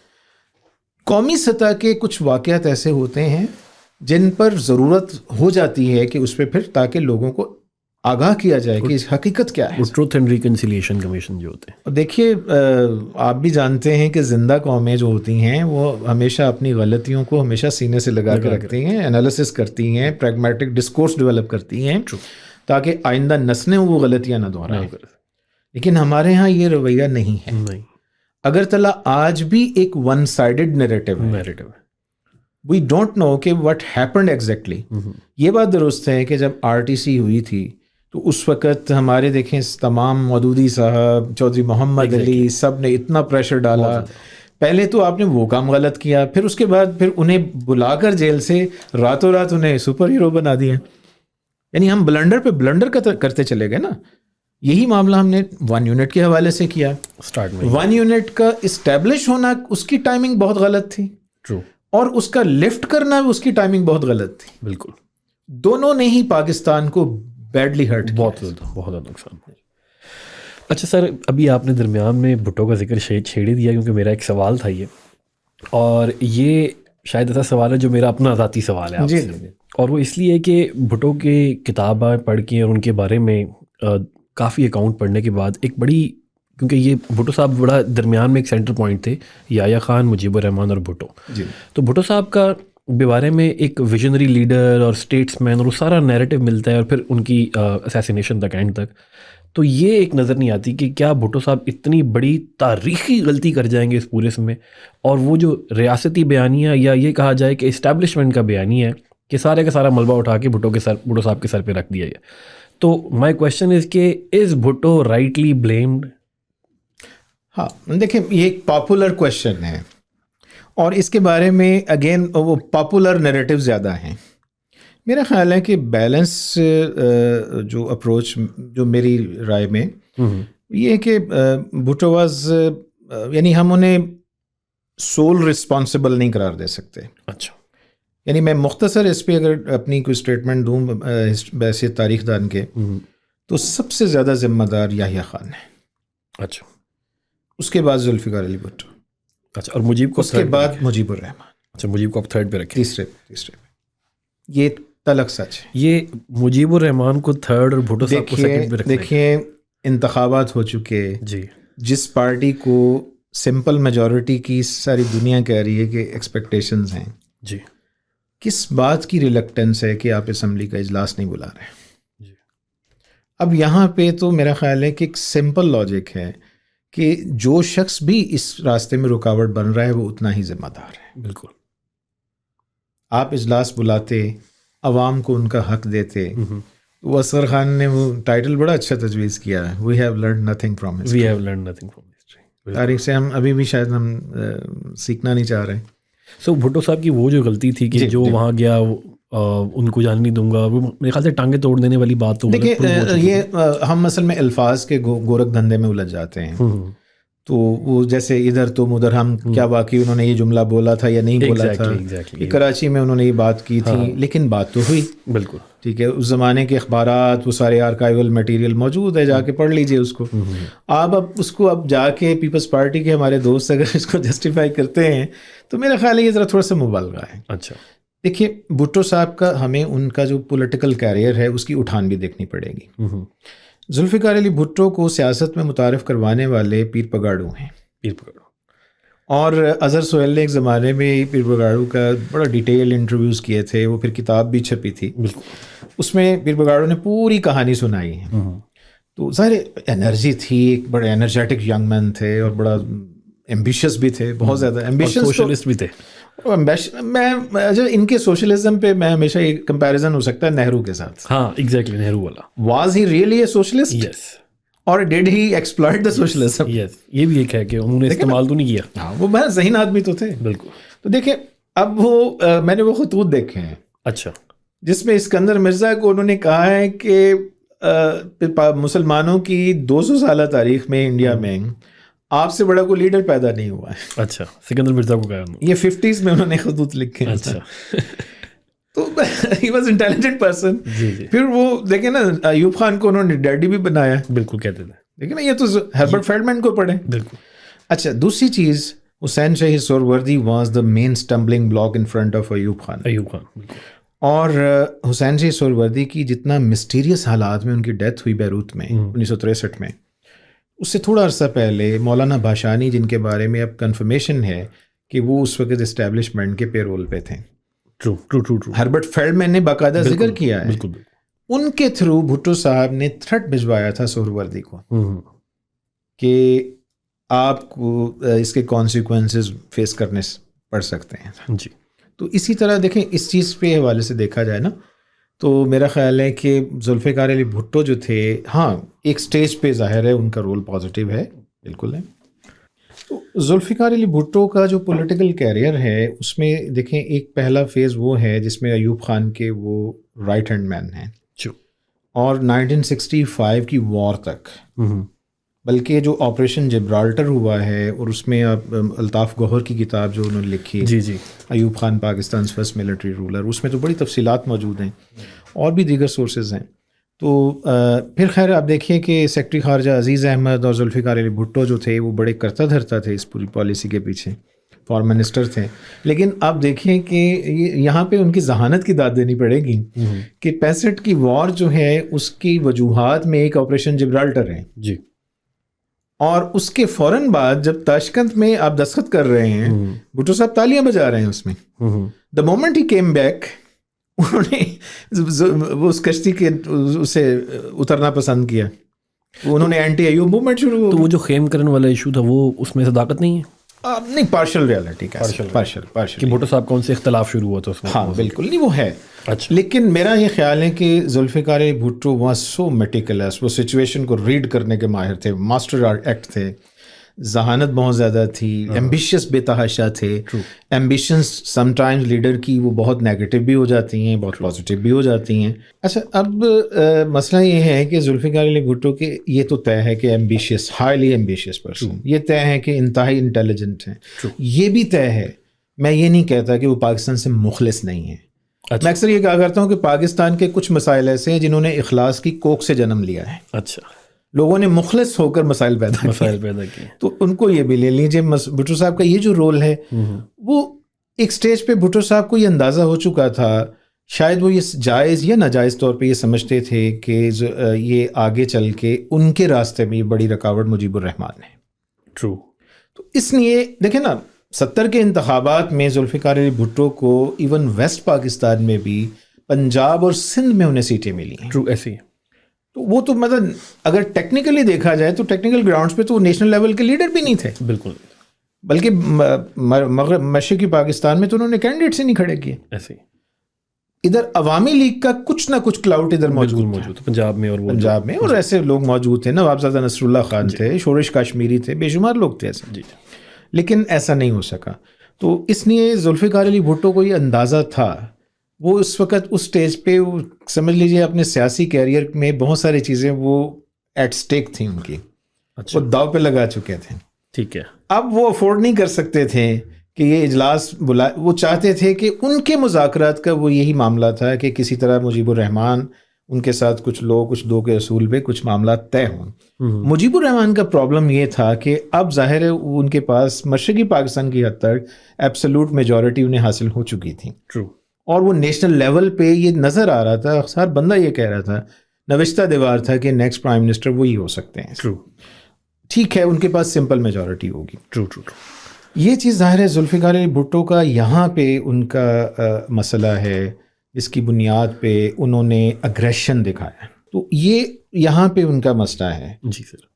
اس لحاظ سے جو مذاکرات بھی ہوئے ہیں اس میں بھٹو صاحب کی کوشش یہ تھی کہ کسی طرح مجیب الرحمان پریزیڈنٹ اور پرائم منسٹر ان دونوں میں سے کسی پر فوکس کر لیں. ٹھیک ہے. اچھا مجیب کو اگر میں تھوڑا سا جیسے میں نے تھوڑا سا تفصیل سے دیکھنے کی کوشش کی ہے، جیسے میں نے بتایا یا خان کے ساتھ اب یحییٰ چاہ رہے ہیں پریزیڈنٹ وہ بنے. ٹرو. دیکھیں نا پولیٹیکل تھریٹس کہاں جا رہے ہیں. ایسے ہی پاور تو گھوم رہی ہے. ایک پاور گیم ہو رہی ہے. اور پرابلم کیا ہے, المیہ کیا ہے, majority of the West Pakistani establishment, leadership, سیاستدان, ایون ادیب حضرات, انٹیلیجنشیا, انہیں ادراک نہیں ہے. یہ میں بہت تکلیف سے یہ بات کر رہا ہوں. کسی کو یہ اندازہ نہیں ہے کہ کہتے ہیں نا کہ جیسے اقبال فرماتے ہیں کہ وطن کی فکر کر ناداں مصیبت آنے والی ہے, تیری بربادیوں کے مشورے ہیں آسمانوں میں. تو وہ ایسا محسوس ہوتا ہے وہ پیٹی پالیٹکس میں الجھے ہوئے ہیں سب لوگ اپنے. تو بھٹو صاحب یہاں پہ میرا خیال ہے کہ وہ بلنڈر کر گئے. اچھا یہ ایک منٹ میں یہاں پہ روکوں گا کیونکہ ایک طرف ہم کہہ رہے ہیں بھٹو صاحب از این انٹیلیجنٹ پرسن اور ویژن تھا, اور دوسری طرف ہم یہ کہہ رہے ہیں ان سے غلطی ہو گئی. تو ایک نیریٹو یہ آ رہا ہے کہ جو اف آئی ایم اسیسینیٹڈ میں بھٹو نے بھی کہا تھا کہ مجھے نہیں پتا تھا کہ آگے جا کے کیا ہونا ہے, میں تو اپنا پولیٹیکل نظریہ بیان کر رہا تھا. اور دوسری طرف جو اینٹی بھٹو محاذ ہے وہ یہ کہتے ہیں کہ بھٹو صاحب کو مکمل ادراک تھا کہ یہ کام ہوگا. تو دونوں لحاظ سے اگر ان سے غلطی ہوئی تو تب بھی وہی ذمہ دار ہے, اور اگر انہوں نے جان بوجھ کے کیا تو he was saying that in the future. تو آپ کی اس بارے میں کیا رائے؟ میرا خیال ہے کہ دونوں ہی نیریٹو ایکسٹریم ہیں. دونوں جو اینٹی بھٹو ایلیمنٹ میں دیکھیں نا, بھٹو صاحب کو یہ نہیں کہا جا سکتا, اس کی کوئی ہمارے پاس کوئی ایسے ثبوت موجود نہیں ہیں. دیکھیں نا بھٹو نے کیا کوئی ہندوستان کے ساتھ کوئی مذاکرات کیے, خفیہ مذاکرات کیے, کوئی ملاقاتیں کی, ایسا تو کچھ نہیں ہے سر. البتہ یہ بات ہے کہ مجیب الرحمان کی ملاقاتیں ہمیں ملتی ہیں ساری, وہ بھی ایک سٹیج پہ آ کے سارے. تو اس لیے میرا خیال ہے جتنا جس کا کردار ہے اتنا ہی بتایا جائے. ٹھیک ہے. میرا نہیں خیال کہ ذوالفقار علی بھٹو کی میں سمجھتا ہوں یہ بلنڈر ہے. یعنی ہم اس لیے میں یہ گزارش کروں گا کہ ہمارے ہاں یہ جو غدار قرار دینے والا جو معاملہ ہے یہ بہت سستا ہو چکا ہے. یہ تو لیبل ہے, یہ درست نہیں ہے. ٹرو. یہ ہمارے سب میں کسی کے کہتے ہیں نا کہ یہ آج میں ہوں کل آپ ہوں گے, تو یہ درست نہیں ہے. اس کا فائدہ نہیں ہوگا قوم کو. ٹھیک ہے. تو میرا خیال ہے بھٹو صاحب کے مخالفین کا یہ جو نیریٹو ہے یہ بھی کوئی صائب نہیں ہے سر. ٹھیک ہے. یہ ان کی غلطی ہے. اور پولیٹیکل بلنڈر بڑے بڑے لیڈر سے ہو سکتی ہے, کیوں نہیں ہو سکتے. اچھا سر, اب ذرا 71 کے اندر تھوڑا سا انٹر ہوتے ہیں. تو ہم دیکھتے ہیں کہ اے کے نیازی کے ساتھ ہی آپریشن سرچ لائٹ اسٹارٹ ہو جاتا ہے, اور پھر جماعت اسلامی اس کو بہت زیادہ سپورٹ کر رہی ہوتی ہے, اور پھر انڈیا ہیومن رائٹس کے لیے UN موو بھی کراتا ہے جو کہ ہم روک لیتے ہیں. تو یہ جو ٹائم پیریڈ چل رہا تھا سرچ لائٹ کا, ایک تو سرچ لائٹ کی بنیاد کیا بنی یہ بتا دیجیے, اور دوسرا جماعت اسلامی کا اس میں کیا کردار تھا جو آج بھی ہمارے اسٹوڈنٹس اور بچے دیکھتے ہیں کہ جماعت اسلامی کے پیچھے کیوں ہے بنگلہ دیش والے, یہ بات سمجھ نہیں آتی. اصل میں جماعت اسلامی کے میری رائے میں کردار کو بہت اوور ہائپ کیا جاتا ہے. ان کا کردار اتنا رہنے دیجیے جتنا تھا, چونکہ اس وقت کی مقتدرہ یہ سمجھ لیے کہ انتہائی مشکل حالات میں انہیں ضرورت تھی کچھ ایسے لوگوں کی کہ جو ان کے اینڈ پہ عوامی سطح پہ کچھ تھوڑی سی سپورٹ دے سکیں. تو یہ بات درست ہے کہ پاکستان آرمی نے کچھ لوگوں کو ٹرین کیا تھا, جس میں اسلامی جمعیت طلبہ ایسٹ پاکستان چیپٹر جو تھا وہ اس میں البدر اور الشمس کے جو لوگ تھے, اور جماعت اس کو ذرا اور طرح لیتی ہیں, ان کے مخالفین اور طرح پروجیکٹ کرتے ہیں, جبکہ حقیقت یہ ہے کہ اس وقت کی مقتدرہ نے ظاہر نے ٹرین کیا تھا, اور اس کے لیے ایک مخصوص ایک بڑا لمیٹڈ رول تھا جس میں وہ ہوا, انہوں نے کیا بھی. ٹھیک ہے. اب جو ذرا تھوڑا سا, اور جو پہلے آپ نے جو بات کی تھی سرچ لائٹ کے اوپر, جی آپریشن سرچ لائٹ کے حوالے سے, آپریشن سرچ لائٹ میرا خیال ہے کہ it was the decisive factor behind the dismemberment. اچھا. اس وقت تک میرا خیال ہے کہ مشرقی پاکستان میں بہت ساری صورتحال کو کنٹرول ابھی بھی کیا جا سکتا تھا. ٹھیک ہے. اس کی مثال یہ ہے کہ کچھ ایسی صائب سینسیبل آوازیں ملٹری کے اندر مشرقی پاکستان میں موجود تھیں, ان میں سر فہرست ہیں صاحبزادہ یعقوب خان. جی. انہوں نے باقاعدہ ملٹری میٹنگز میں کیٹیگوریکلی اس پہ ٹھیک ٹھاک انہوں نے اپنے اختلاف کا اظہار کیا, اور بعد میں لکھا, اور انہوں نے ریزائن کر دیا تھا. اس طرح اور بھی 2-3 اور لوگ تھے جنہوں نے اس چیز پہ, یعنی ملٹری کے اندر یہ بڑی سوچ پائی جاتی تھی. اب پرابلم یہ تھا کہ جیسے نیازی صاحب کی اپوائنٹمنٹ بھی ایک مسٹری ہے. ٹرو. یہ خود یحییٰ خان نیازی صاحب کو ایک second rate leader military leader سمجھتے تھے. ٹھیک ہے. اور یہ بات ان کی ریپو بھی یہی تھی, he was not the master of strategy warfare. True. اور اس لیے ان کی جو اپوائنٹمنٹ تھی, ان کی سلیکشن اس کے لیے اتنی مشکل ٹاسک کے لیے, اچھا اس کا ایک دوسرا اینگل میں اکثر اپنے اسٹوڈنٹ سے کہا کرتا ہوں کہ یہی سے آپ اندازہ کریں کہ ہماری جو سینٹرل اسٹیبلشمنٹ کی پریورٹی مشرق پاکستان کے بارے میں کس نوعیت کی تھی.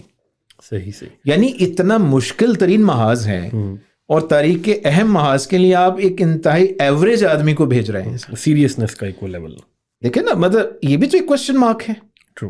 اور نیازی صاحب میرا خیال ہے ان کی لمیٹیشنز تھیں, ان کے بس میں ہی نہیں تھا کہ وہ یہ کر پاتے. ٹرو. جنرل گل حسن کو آپ دیکھیں, ان کے میموائرز پڑھ لیں اور باقی جو کنٹمپریریز ہیں انہوں نے جو لکھا ہے وہ پھر بعد میں ٹیکا خان آئے تو ٹیکا خان نے ظاہر وہ تو ایک اور اب ان کی ایک اور اپروچ تھی. جو شخص پریس کانفرنس میں یہ جسٹیفائی کر رہا ہے, چونکہ لوگ ظاہر ہائپ بن رہی تھی کہ کچھ نے کہا جی لاکھوں افراد مارے گئے, انہوں نے کہا جی لاکھوں نہیں مارے گئے, دراصل اتنے ہزار افراد جو ہیں مارے گئے.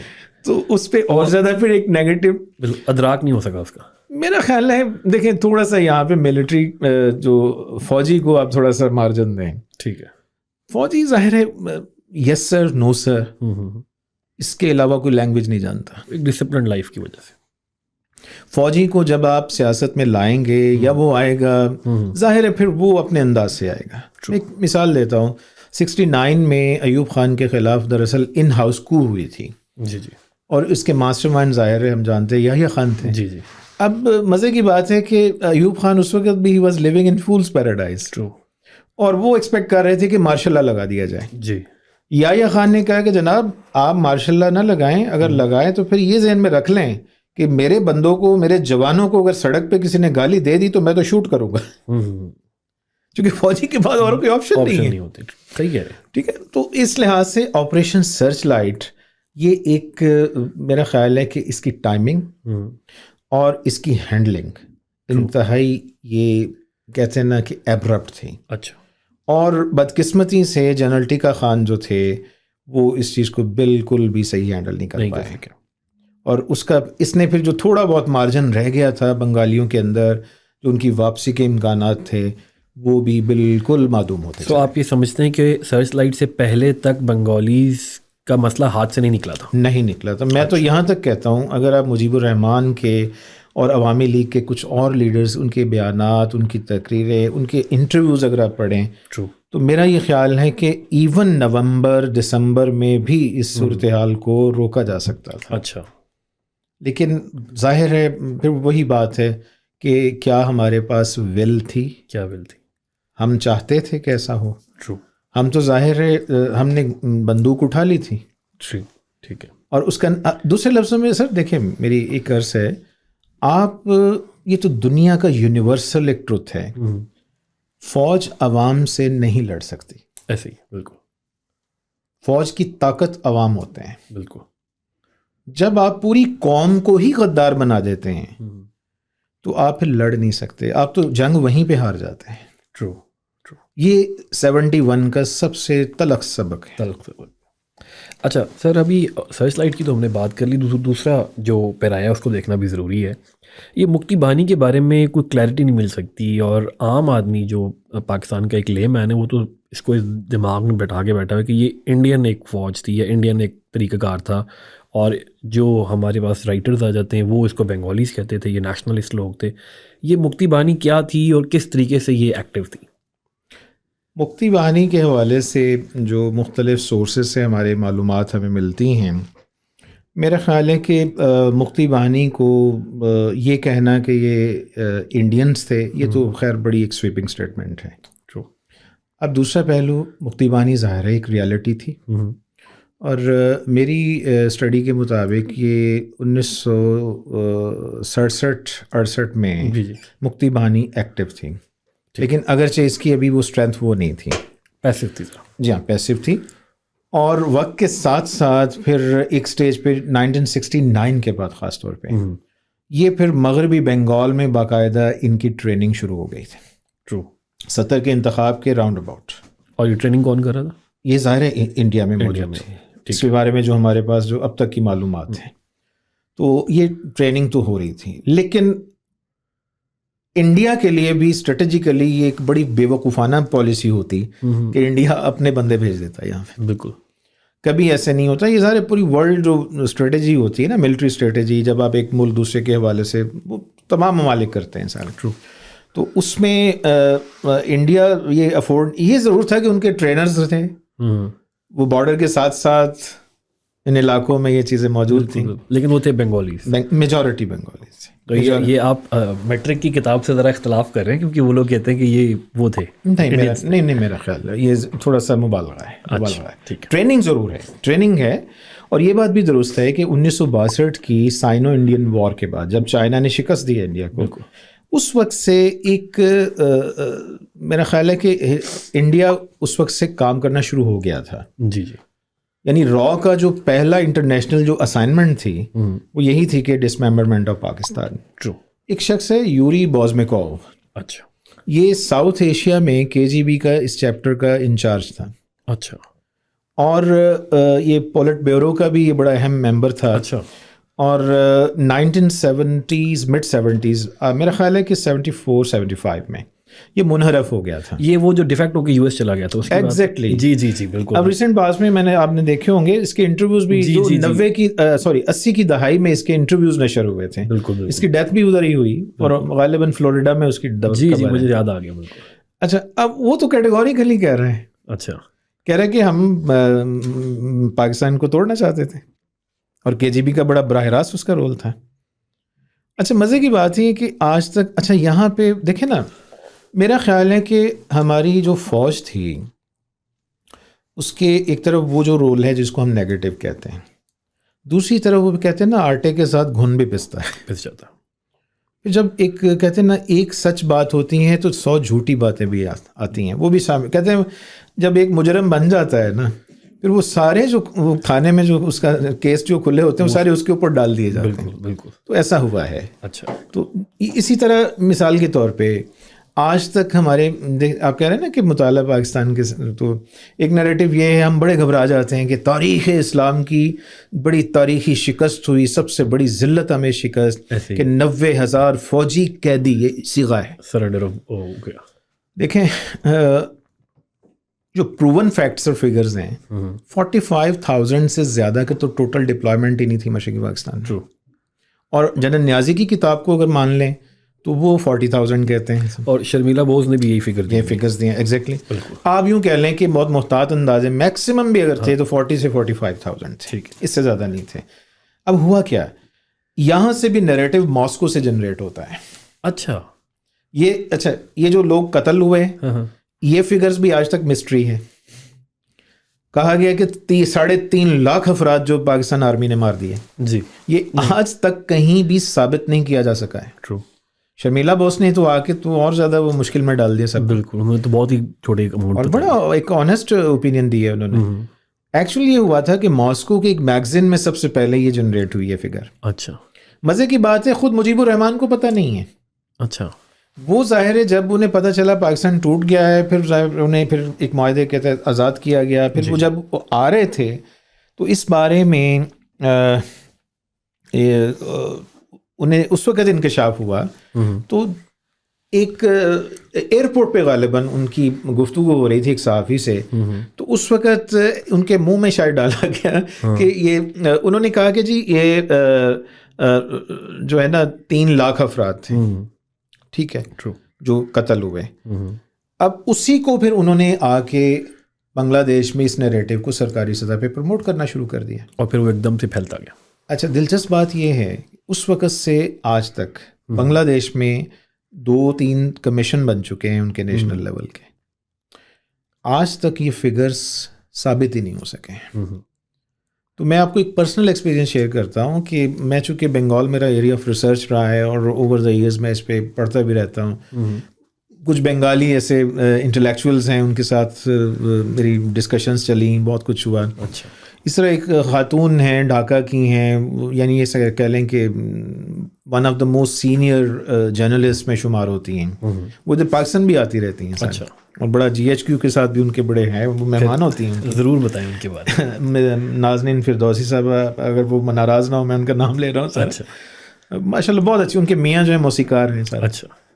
خیر، تو میں ایک پرسنلی اپنا یوٹیوب ایک چھوٹا سا نا ایک علمی چینل بھی چلاتا ہوں، جی جی، اسٹوریا TV اساطیر کے نام سے. اچھا. تو میرا ارادہ تھا کہ جی میں نا ایک آنیسٹلی نا کہ بنگالیوں کا بھی نقطہ نظر پتہ چلے، ایسٹ پاکستان پہ ایک سیریز کرنا چاہ رہا تھا. ٹھیک ہے. تو شی از ونڈرفل، مطلب بہت پریگمیٹک، بڑی ماشاء اللہ مائلڈ ہیں اور ماڈریٹ ہیں. یہ نہیں ہے کہ پاکستان کے حوالے سے ایک. ٹھیک. تو میں نے ان سے رابطہ کیا. میں نے کہا جی کہ میں اس طرح کرنا چاہتا. وہ ویسے شی واز ویری سپورٹیو، لیکن میں نے دیکھا کہ وہ اوائڈ کر رہی ہیں. اچھا.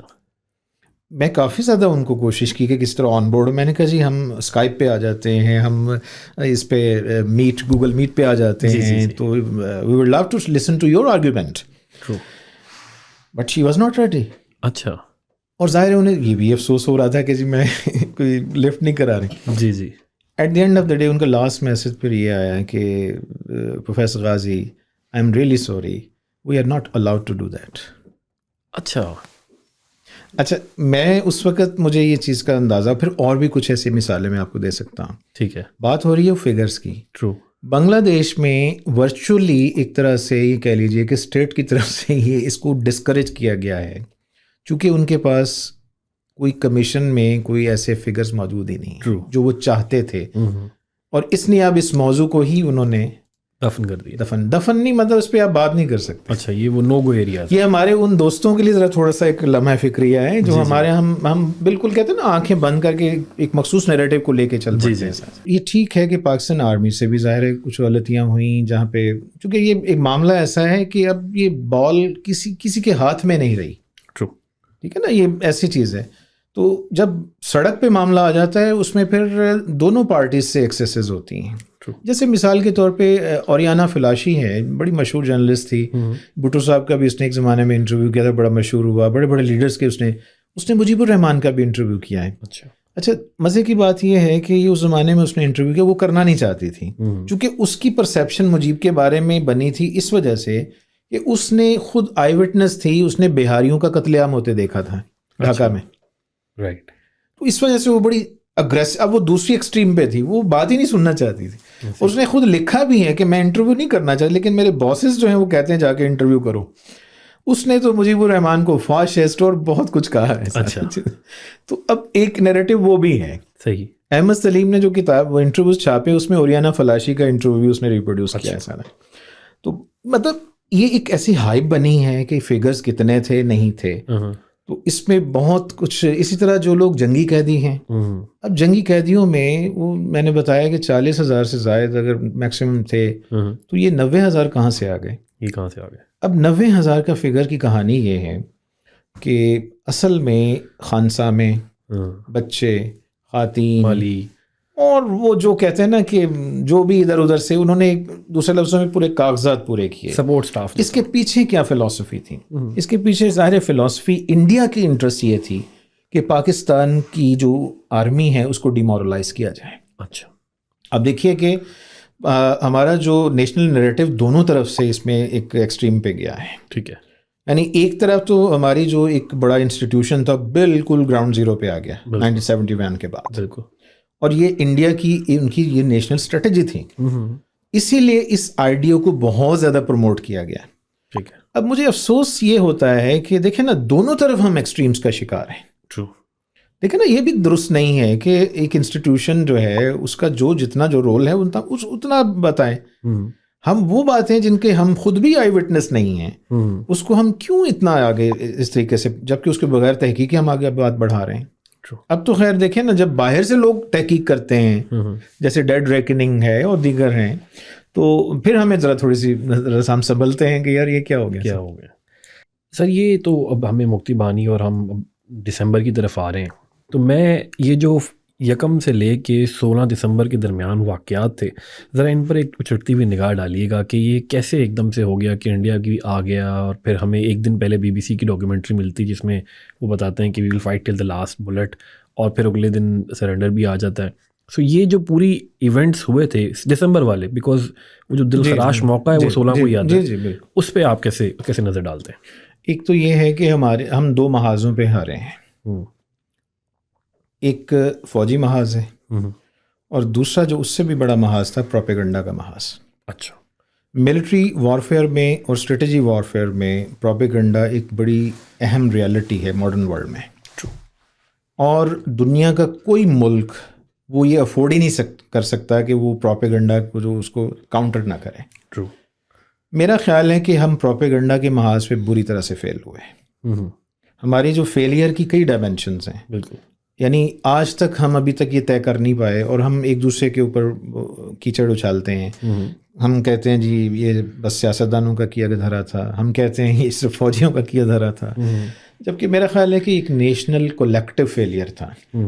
اور اس میں ہم سب نے کہیں نہ کہیں, ایون انٹلیکچوئلس کا, اس زمانے کے کتنے انٹلیکچوئلس تھے آپ بتائیے, نیوز پیپرز آرکائیوز موجود ہیں, جا کے چیک کریں کہ ہمارے نیریٹو کیا تھے. ہم نومبر میں بھی, میں تو یہ کہوں گا کہ we are living in fool's paradise.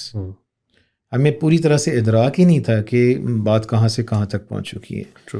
ایک بات, انڈیا پوری طرح سے پلاننگ, بہت میٹیکولس پلاننگ کر چکا تھا. اچھا. اور وہ آج سے نہیں کر چکا تھا. میں آپ کو مثال دیتا ہوں, 60 کی دہائی میں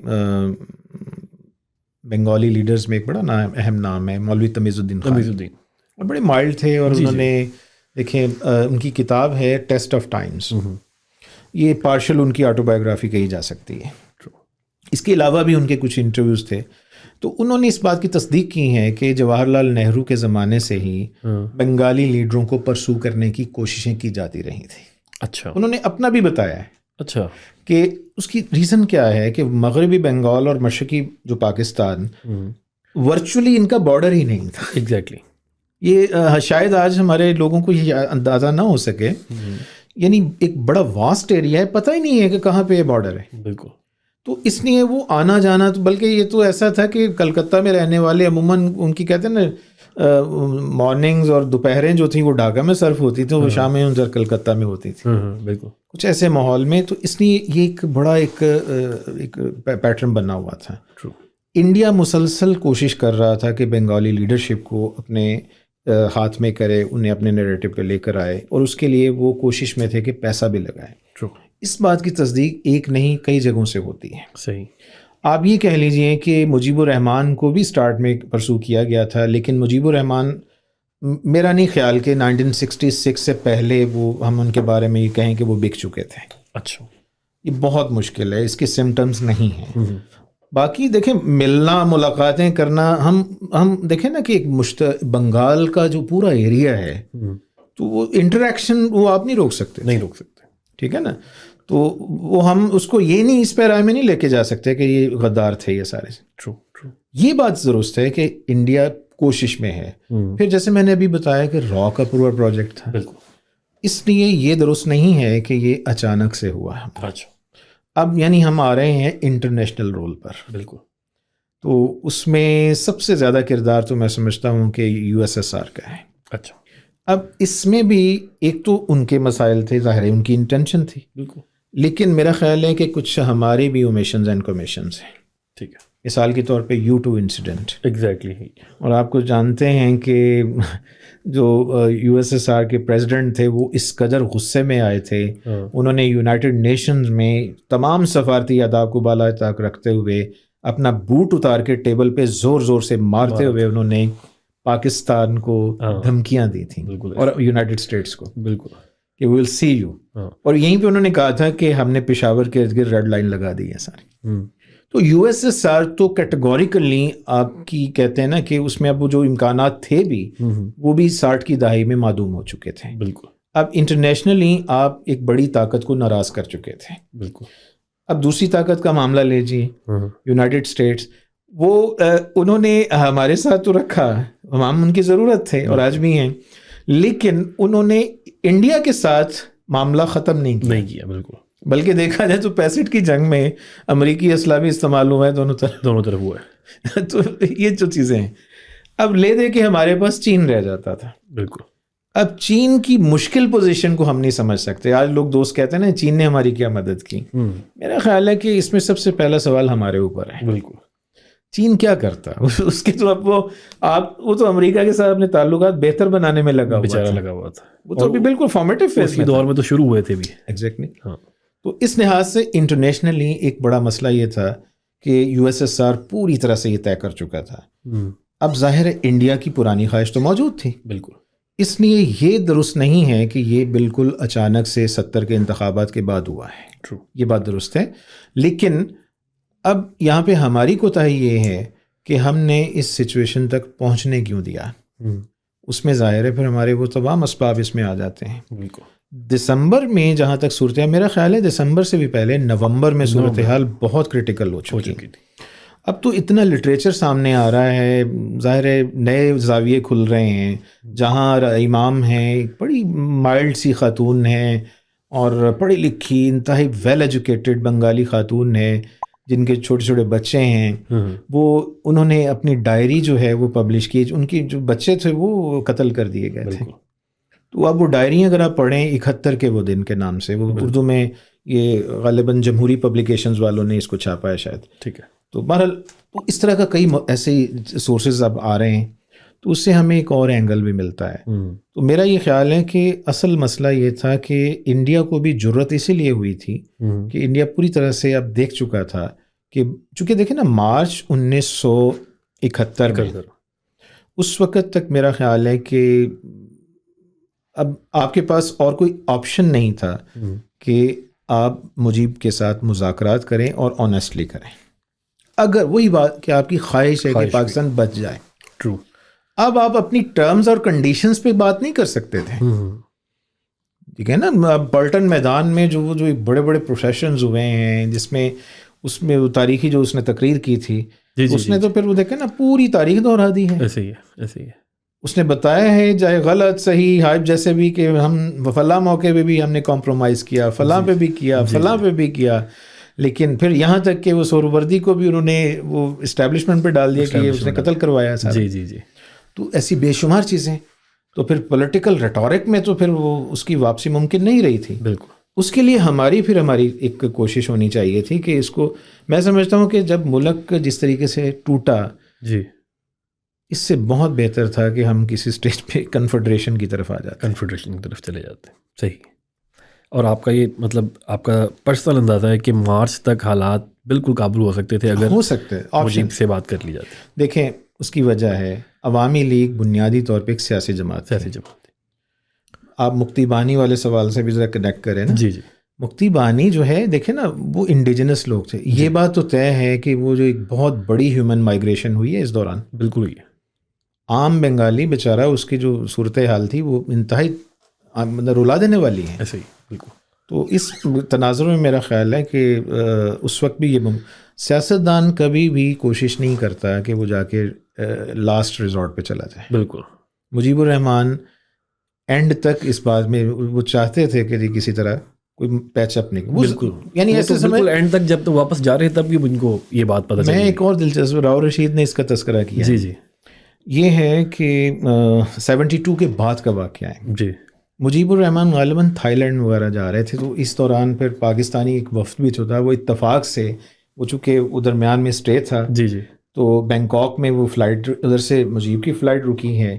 کچھ لوگ کہتے ہیں کہ یہ پلان بھی تھا. اچھا.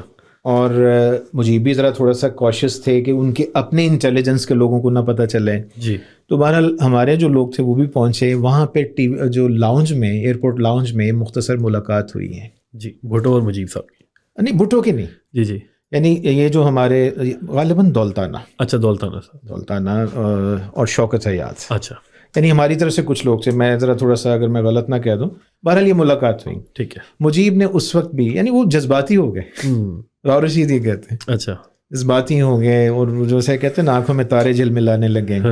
ظاہر ایک تعلق تو تھا. بالکل. تو اس وقت بھی انہوں نے کہا کہ انڈیا نے ہمارے ساتھ دھوکہ کیا ہے، وہ تو ہمارا سارا کچھ اٹھا کے لے گئے. ایسے ہی. کہتے ہیں بھٹو سے کہو کہ ہمیں فوری طور پہ اسلحہ چاہیے. ہاں. چونکہ ہمارا ڈیفنس کا مسئلہ ہے. ٹرو. اب یہ پھر اس کا کنیکٹ کریں کہ کیا دو قومی نظریہ ڈوب گیا. جی. اور 6 پوائنٹ بھی بلکہ اسی کے اندر آتے ہیں کہ آخری پوائنٹ بھی انہوں نے ملٹری کے بارے میں کیا تھا. دیکھیں 6 پوائنٹ جو ہے وہ سارے غلط نہیں تھے. نہیں. ریممبر ایک جغرافیکلی ڈسکنیکٹڈ ایریا. جی. بے شمار ایشوز. تو اس پہ بات ہو سکتی تھی. کچھ منوائے جا سکتے تھے، کچھ مانے جا سکتے تھے. اس میں کوئی حرج بھی نہیں تھا. اور یہ مسئلہ 6 پوائنٹ کا مجیب نے اچانک نہیں کیا ہے. جی. یہ شاید ہم بھول جاتے ہیں، تاریخ پڑھتے نہیں ہیں. 1954 کے انتخابات بنگال نے جیتے ہی 21 نکات پہ تھے. 21 پہ تھا. اس وقت سے یہ تو معاملہ چلا آ رہا کافی تھا. لمبا چل گیا. اب اندازہ کیجئے کہ اس وقت سے ہم نیگلیکٹ کرتے آ رہے ہیں, ایسے ہی ہے. ہم انگیج نہیں کر رہے. اس کی وجہ ہم سمجھ رہے ہیں کہ یہ کوئی بات ہی نہیں. ٹرو. اچھا سر, لاسٹ کویشچن آپ سے اب اس موضوع پہ میں پوچھنا چاہوں گا کہ آفٹر پارٹیشن ایک تو ریکوری پیریڈ سٹارٹ ہو جاتا ہے. بھٹو صاحب عوام کو ایک پیج پہ لانے کی کوشش کرتے ہیں, لیکن ساتھ ہی ساتھ یہ حمود الرحمان کمیشن رپورٹ پورا ایک کمیشن بنا دی جاتا ہے, اور کمیشن کے اندر ہمیں پتہ ہے کہ یحییٰ خان بھی طلب کیا گیا تھا اور بیوروکریسی کے سارے ایلیمنٹ تھے, اور یہ رپورٹ اس کے بعد پھر پبلش نہیں کی جاتی, اور پھر وہ انڈیا سے پبلش ہوتی ہے کانگریس کے اخبار سے. اور شروع میں تو اگر کیونکہ مجھے اتنی پرانی بات تو یاد نہیں, لیکن اس پر بھی کافی حد تک کرٹیسزم تھا کہ یہ ریئل رپورٹ نہیں ہے, یہ فیک رپورٹ ہے اور انہوں نے اپنی طرف سے پبلش کرائی ہے. تو یہ حمود الرحمان کمیشن رپورٹ کیا تھی, اور کیا ہم نے اس سے کچھ سیکھا ہے یا کچھ اپنے ملک میں لگایا ہے کہ ہم دوبارہ اس قسم کی کمیشن کی طرف نہ جا سکیں؟ دیکھیں, کمیشن کا قائم کیا جانا تو میرے خیال میں ضرورت بھی تھی وقت کی. ٹھیک ہے. اس کی وجہ سے کہ ہر شخص پہ سوال اٹھ رہے تھے, خود پریزیڈنٹ اور پرائم منسٹر پہ بھی سوال اٹھ رہے تھے, فوج پہ سوال اٹھ رہے تھے, اور فوج کے اندر بہت سارے جو آفیسرز تھے وہ بھی ظاہر تکلیف میں تھے. جی ظاہر ہے یہ کس کی خواہش تھی, کس فوجی کی یہ خواہش ہوتی ہے کہ جی ہم شکست کھا جائیں سر. جی. تو یہ ایک بڑا ایشو تھا. قومی سطح پہ ہم بری طرح سے پٹ چکے تھے, ڈی مورلائز ہو چکے تھے. اس لحاظ سے جو بھٹو کا یہ کارنامہ ہے کہ بھٹو نے وہ ریوائول اور سروائیول والا جو سارا اس کو ہینڈل کرنے کی بڑی بھرپور کوشش کی. ٹرو. اب اگلی بات یہ ہے کہ دیکھیں, جہاں تک اس سوال کا تعلق کہ حمود الرحمان جو رپورٹ یہ صحیح تھی یا نہیں تھی, میرا خیال ہے یہ درست تو نہیں ہے کہ حمود الرحمان کمیشن فیک تھی. اچھا. اصل میں حمود الرحمان خود بھی بنگالی ہیں. بالکل. اور یہ وہ بنگالی ہیں جنہوں نے پاکستان کے ساتھ آپٹ کیا تھا. جی. اور ایسے کئی بنگالی تھے. بہت. ٹھیک ہے. محمود علی تھے جو بعد میں منسٹریل پوسٹوں پہ بھی رہے, انہوں نے پھر کتاب بھی لکھی, رول آف بنگالی مسلمس. تو بہرحال حمود الرحمان کمیشن رپورٹ کے میرا خیال ہے کہ میرا تاثر یہ ہے زیادہ تر مندرجات وہ غلط نہیں تھے. اچھا. یہ ظاہر ہے مشرف ایرا میں ہم جانتے ہیں کہ ہمیں پھر ظاہر ہے پھر دوبارہ ابھی بھی میرا خیال ہے کہ ابھی پوری رپورٹ پبلش نہیں ہوئی ہے, کچھ چیزیں ابھی بھی صیغہ راز میں ہیں, اور یہیں سے ہمارا اندازہ ہوتا ہے. اچھا ایک اور سوال ہے, ذوالفقار علی بھٹو کو کس نے روکا تھا؟ وہ کر سکتے تھے, اس کو کر سکتے تھے, لیکن وہ ان کو جو اب حمود الرحمان کمیشن رپورٹ کے بھی دو پہلو ہیں. ایک تو وہ پاپولر نیریٹو ہے کہ جس میں میجر جنرل غلام عمر, جو اسد عمر اور زبیر عمر کے والد, جی جی جی, یہ ان لوگوں میں شامل ہیں جن کے بارے میں تھا کہ ان کی کم از کم سزا یہ ہے کہ ان کو پبلک ٹرائل کیا جائے. جی. اب یہ ریکمنڈیشنز ہیں. جی. تو جنرل نیازی کے حوالے سے باقی چیزیں ہیں. لیکن دوسرا نیریٹو یہ ہے کہ حمود الرحمان کمیشن رپورٹ پر جو خاص طور پہ فوج کے لوگوں, جنرل گل حسن نے بھی اس چیز کا اظہار کیا ہے, میموائرز ان کی کتاب ہے, ان کے کچھ انٹرویوز بھی ہیں جو کہ منیر احمد منیر بڑے مشہور صحافی تھے, ان کے انٹرویوز پہ مبنی کتابیں بھی پبلش ہوئی ہیں, اور بڑے تاریخی انٹرویوز ہیں. یحییٰ خان کے بھائی جو تھے, آغا جان ان کو کہتے تھے, وہ بھی ان کا انٹرویو بھی ہے, بہت ساری چیزیں ہیں. اب اس میں یہ ہے کہ فوج کی ریزرویشن یہ تھی کہ اس میں صرف فوجیوں کو اس میں ملائن کیا گیا ہے.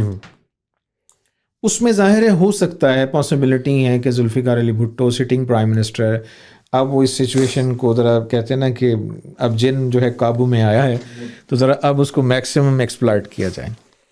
لیکن وہ رپورٹ میں حمود الرحمان کا جو رول ہے وہ بہرحال وہ جو دیکھا جائے, راؤ رشید بھی اس کی گواہی دیتے ہیں, انہوں نے بڑی آنیسٹی سے اس چیز کو تیار کیا تھا. جی. اس میں ظاہر ہے سٹنگ پرائم منسٹر کا بھی نام آ رہا تھا. اچھا. اور کچھ پولیٹیشینس کے نام بھی آ رہے تھے. اچھا اچھا. تو یہ بات ذرا ہمیں نا سوچنی چاہیے کہ آخر ایک موسٹ پاورفل پرائم منسٹر اس وقت تک, جی جی جی, ان کے راستے میں کون سی رکاوٹ تھی کہ یہ رپورٹ پبلش نہیں کی گئی؟ جی. اب اس کا نیریٹو کا جواب ایک اور یہ بھی دیا جاتا ہے یا دیا جا سکتا ہے کہ بھٹو صاحب نہیں چاہتے تھے کہ دوبارہ سے قوم جو ہے وہ ڈیوائڈ ہو جائے. بالکل ایسے ہی, یہ بھی تو ایک اینگل ہے نا سوچنے کا. یہ وہ ہمارے پیپلز پارٹی والے جو بھائی ہیں ان کی طرف سے بھی آتا ہے. اب دیکھیں ہمارا کام بحثیت تاریخ کے طالب علم کے یہ ہے کہ ہر نیریٹو کو ہم کم از کم اس سطح پہ تو لائیں نا, بیان تو کریں نا. بالکل. کہ اس کے یہ 2-3 تو ابھی ہمارے سامنے اینگلز آ گئے ہیں. ٹرو. تو یہ ایک وجہ ہے. میرا خیال ہے رپورٹ جو تھی موجود تھی, ایگزسٹ کرتی تھی اور اب بھی ہے, اور اس کے کچھ مندرجات ابھی بھی نہیں پبلش ہوئے ہیں. ظاہر ہے اس میں سیکورٹی ریزن ہے, whatever they are. True, صحیح. اچھا sir, before I wrap it up, میں آپ سے صرف ایک فائنل ورڈ چاہتا ہوں کہ 71 was huge debacle in the history of Pakistan. بہت بڑا مسئلہ تھا, بہت بڑا دکھ تھا. آپ کیونکہ پاکستان کی تاریخ, اور ابھی بھی آپ تاریخ دیکھ رہے ہیں پچھلے 30-40 سال سے, تو آپ کی گہری نگاہ ہے. آپ کو لگ رہا ہے کہ کیا آپ ملک جو سلطنت تو نہیں کہنا چاہیے, سوری, یہ جو ہمارا مملکت پاکستان ہے, کہیں یہ اس روش پہ دوبارہ تو نہیں چل رہا ہے جو 71 کی طرف لے کر جا رہی تھی, یا آپ کو لگ رہا ہے کہ نہیں ہمارے جو پولیٹیکل اور پورا پاور سرکل ہے اس میں کچھ تبدیلی آ چکی ہے؟ یہ نا بڑا ایک مشکل سوال ہے, یہ مجھے اعتراف ہے اس چیز کا. اور بنیادی طور پہ تاریخ کے طالب علم کا یہ کام نہیں ہے کہ میں کوئی فائنل ورڈکٹ دے سکوں. میں تو صرف آپ کو ایک آئینہ دکھا سکتا ہوں, اور جو مجھے دکھانا چاہیے. بالکل آئینہ میں, یعنی میری خواہش ہے کہ میں دنیا کا خوبصورت ترین انسان نظر آؤں, لیکن آئینہ مجھے کہہ رہا ہے کہ بھائی تمہارے جیسے تو بہت سارے اور بھی پڑے ہوئے ہیں. تو اب میں آئینے کو توڑ نہیں ڈالوں. اچھا, اگر میں پوری اسپرٹ میں قائم ہوں. ٹرو. تو تاریخ کا بنیادی مسئلہ یہ ہے. لیکن تاریخ کے بارے میں نا یہ بات صحیح کہی جاتی ہے کہ تاریخ بہت سے سبق دیتی ہے, سیکھتے بہت کم لوگ. تو شاید ہمارا المیہ یہ ہے کہ ہم ابھی بھی, میرا خیال ہے کہ میں آپ کو خوش نہیں کرنا چاہتا. اگر ہماری یہ روش جو پچھلے 40-45 سالوں میں اسی طرح رہتی ہے, مجھے ایسے لگتا ہے کہ ہم تاریخ کے گرداب میں پھنسے ہوئے ہیں, کولو کے بیل کی طرح, جس کی آنکھوں پہ وہ پٹی بندھی ہوئی ہے, وہ لگا ہوا ہے, اور وہ بس اپنی مخصوص رفتار سے وہ ایک ہی جگہ پہ دائرے کے ارد گرد گھوم رہا ہے. صحیح. ہم کہتے ہیں نا کہ وہ ابن خلدون کی تھیوری کے مطابق ہم جو ہے نا سائیکلک ہیں, اسپائرل نہیں ہو رہے. جی, اوپر کی طرف نہیں جا رہے. چلیں گھومیں, لیکن ایک سٹیپ تھوڑا اوپر تو جائیں نا ذرا. بعض چیزوں کے حوالے سے ہمارے یہاں امکانات بہت جنم لیے ہیں ماشاءاللہ. میں اتنا بھی I'm not a pessimist at all. لیکن تاریخی حقائق بڑے تلخ ہیں. یہاں پہ میرا یہ خیال ہے کہ تمام stakeholders whatever they are at any stage, سب کو کوشش کرنی چاہیے کہ اپنی اپنی سطح سے تھوڑا سا نیچے ہیں. ٹھیک ہے, ہمارے پاس اور کوئی راستہ ہے. دوسری بات, اداروں کو ڈیولپ کریں. سیمول پی ہنٹنگٹن ایک بڑا شاندار رائٹر ہے, اگرچہ اس کی جو مشہور کتاب ہے وہ بہت ہلکی ہے, کلیش آف سویلائزیشن, وہ بہت ہلکی ہے. جی, وہ تو ایک پبلک ڈومین میں آ جاتی ہے نا. اصل کتاب تھی اس کی political order in changing societies.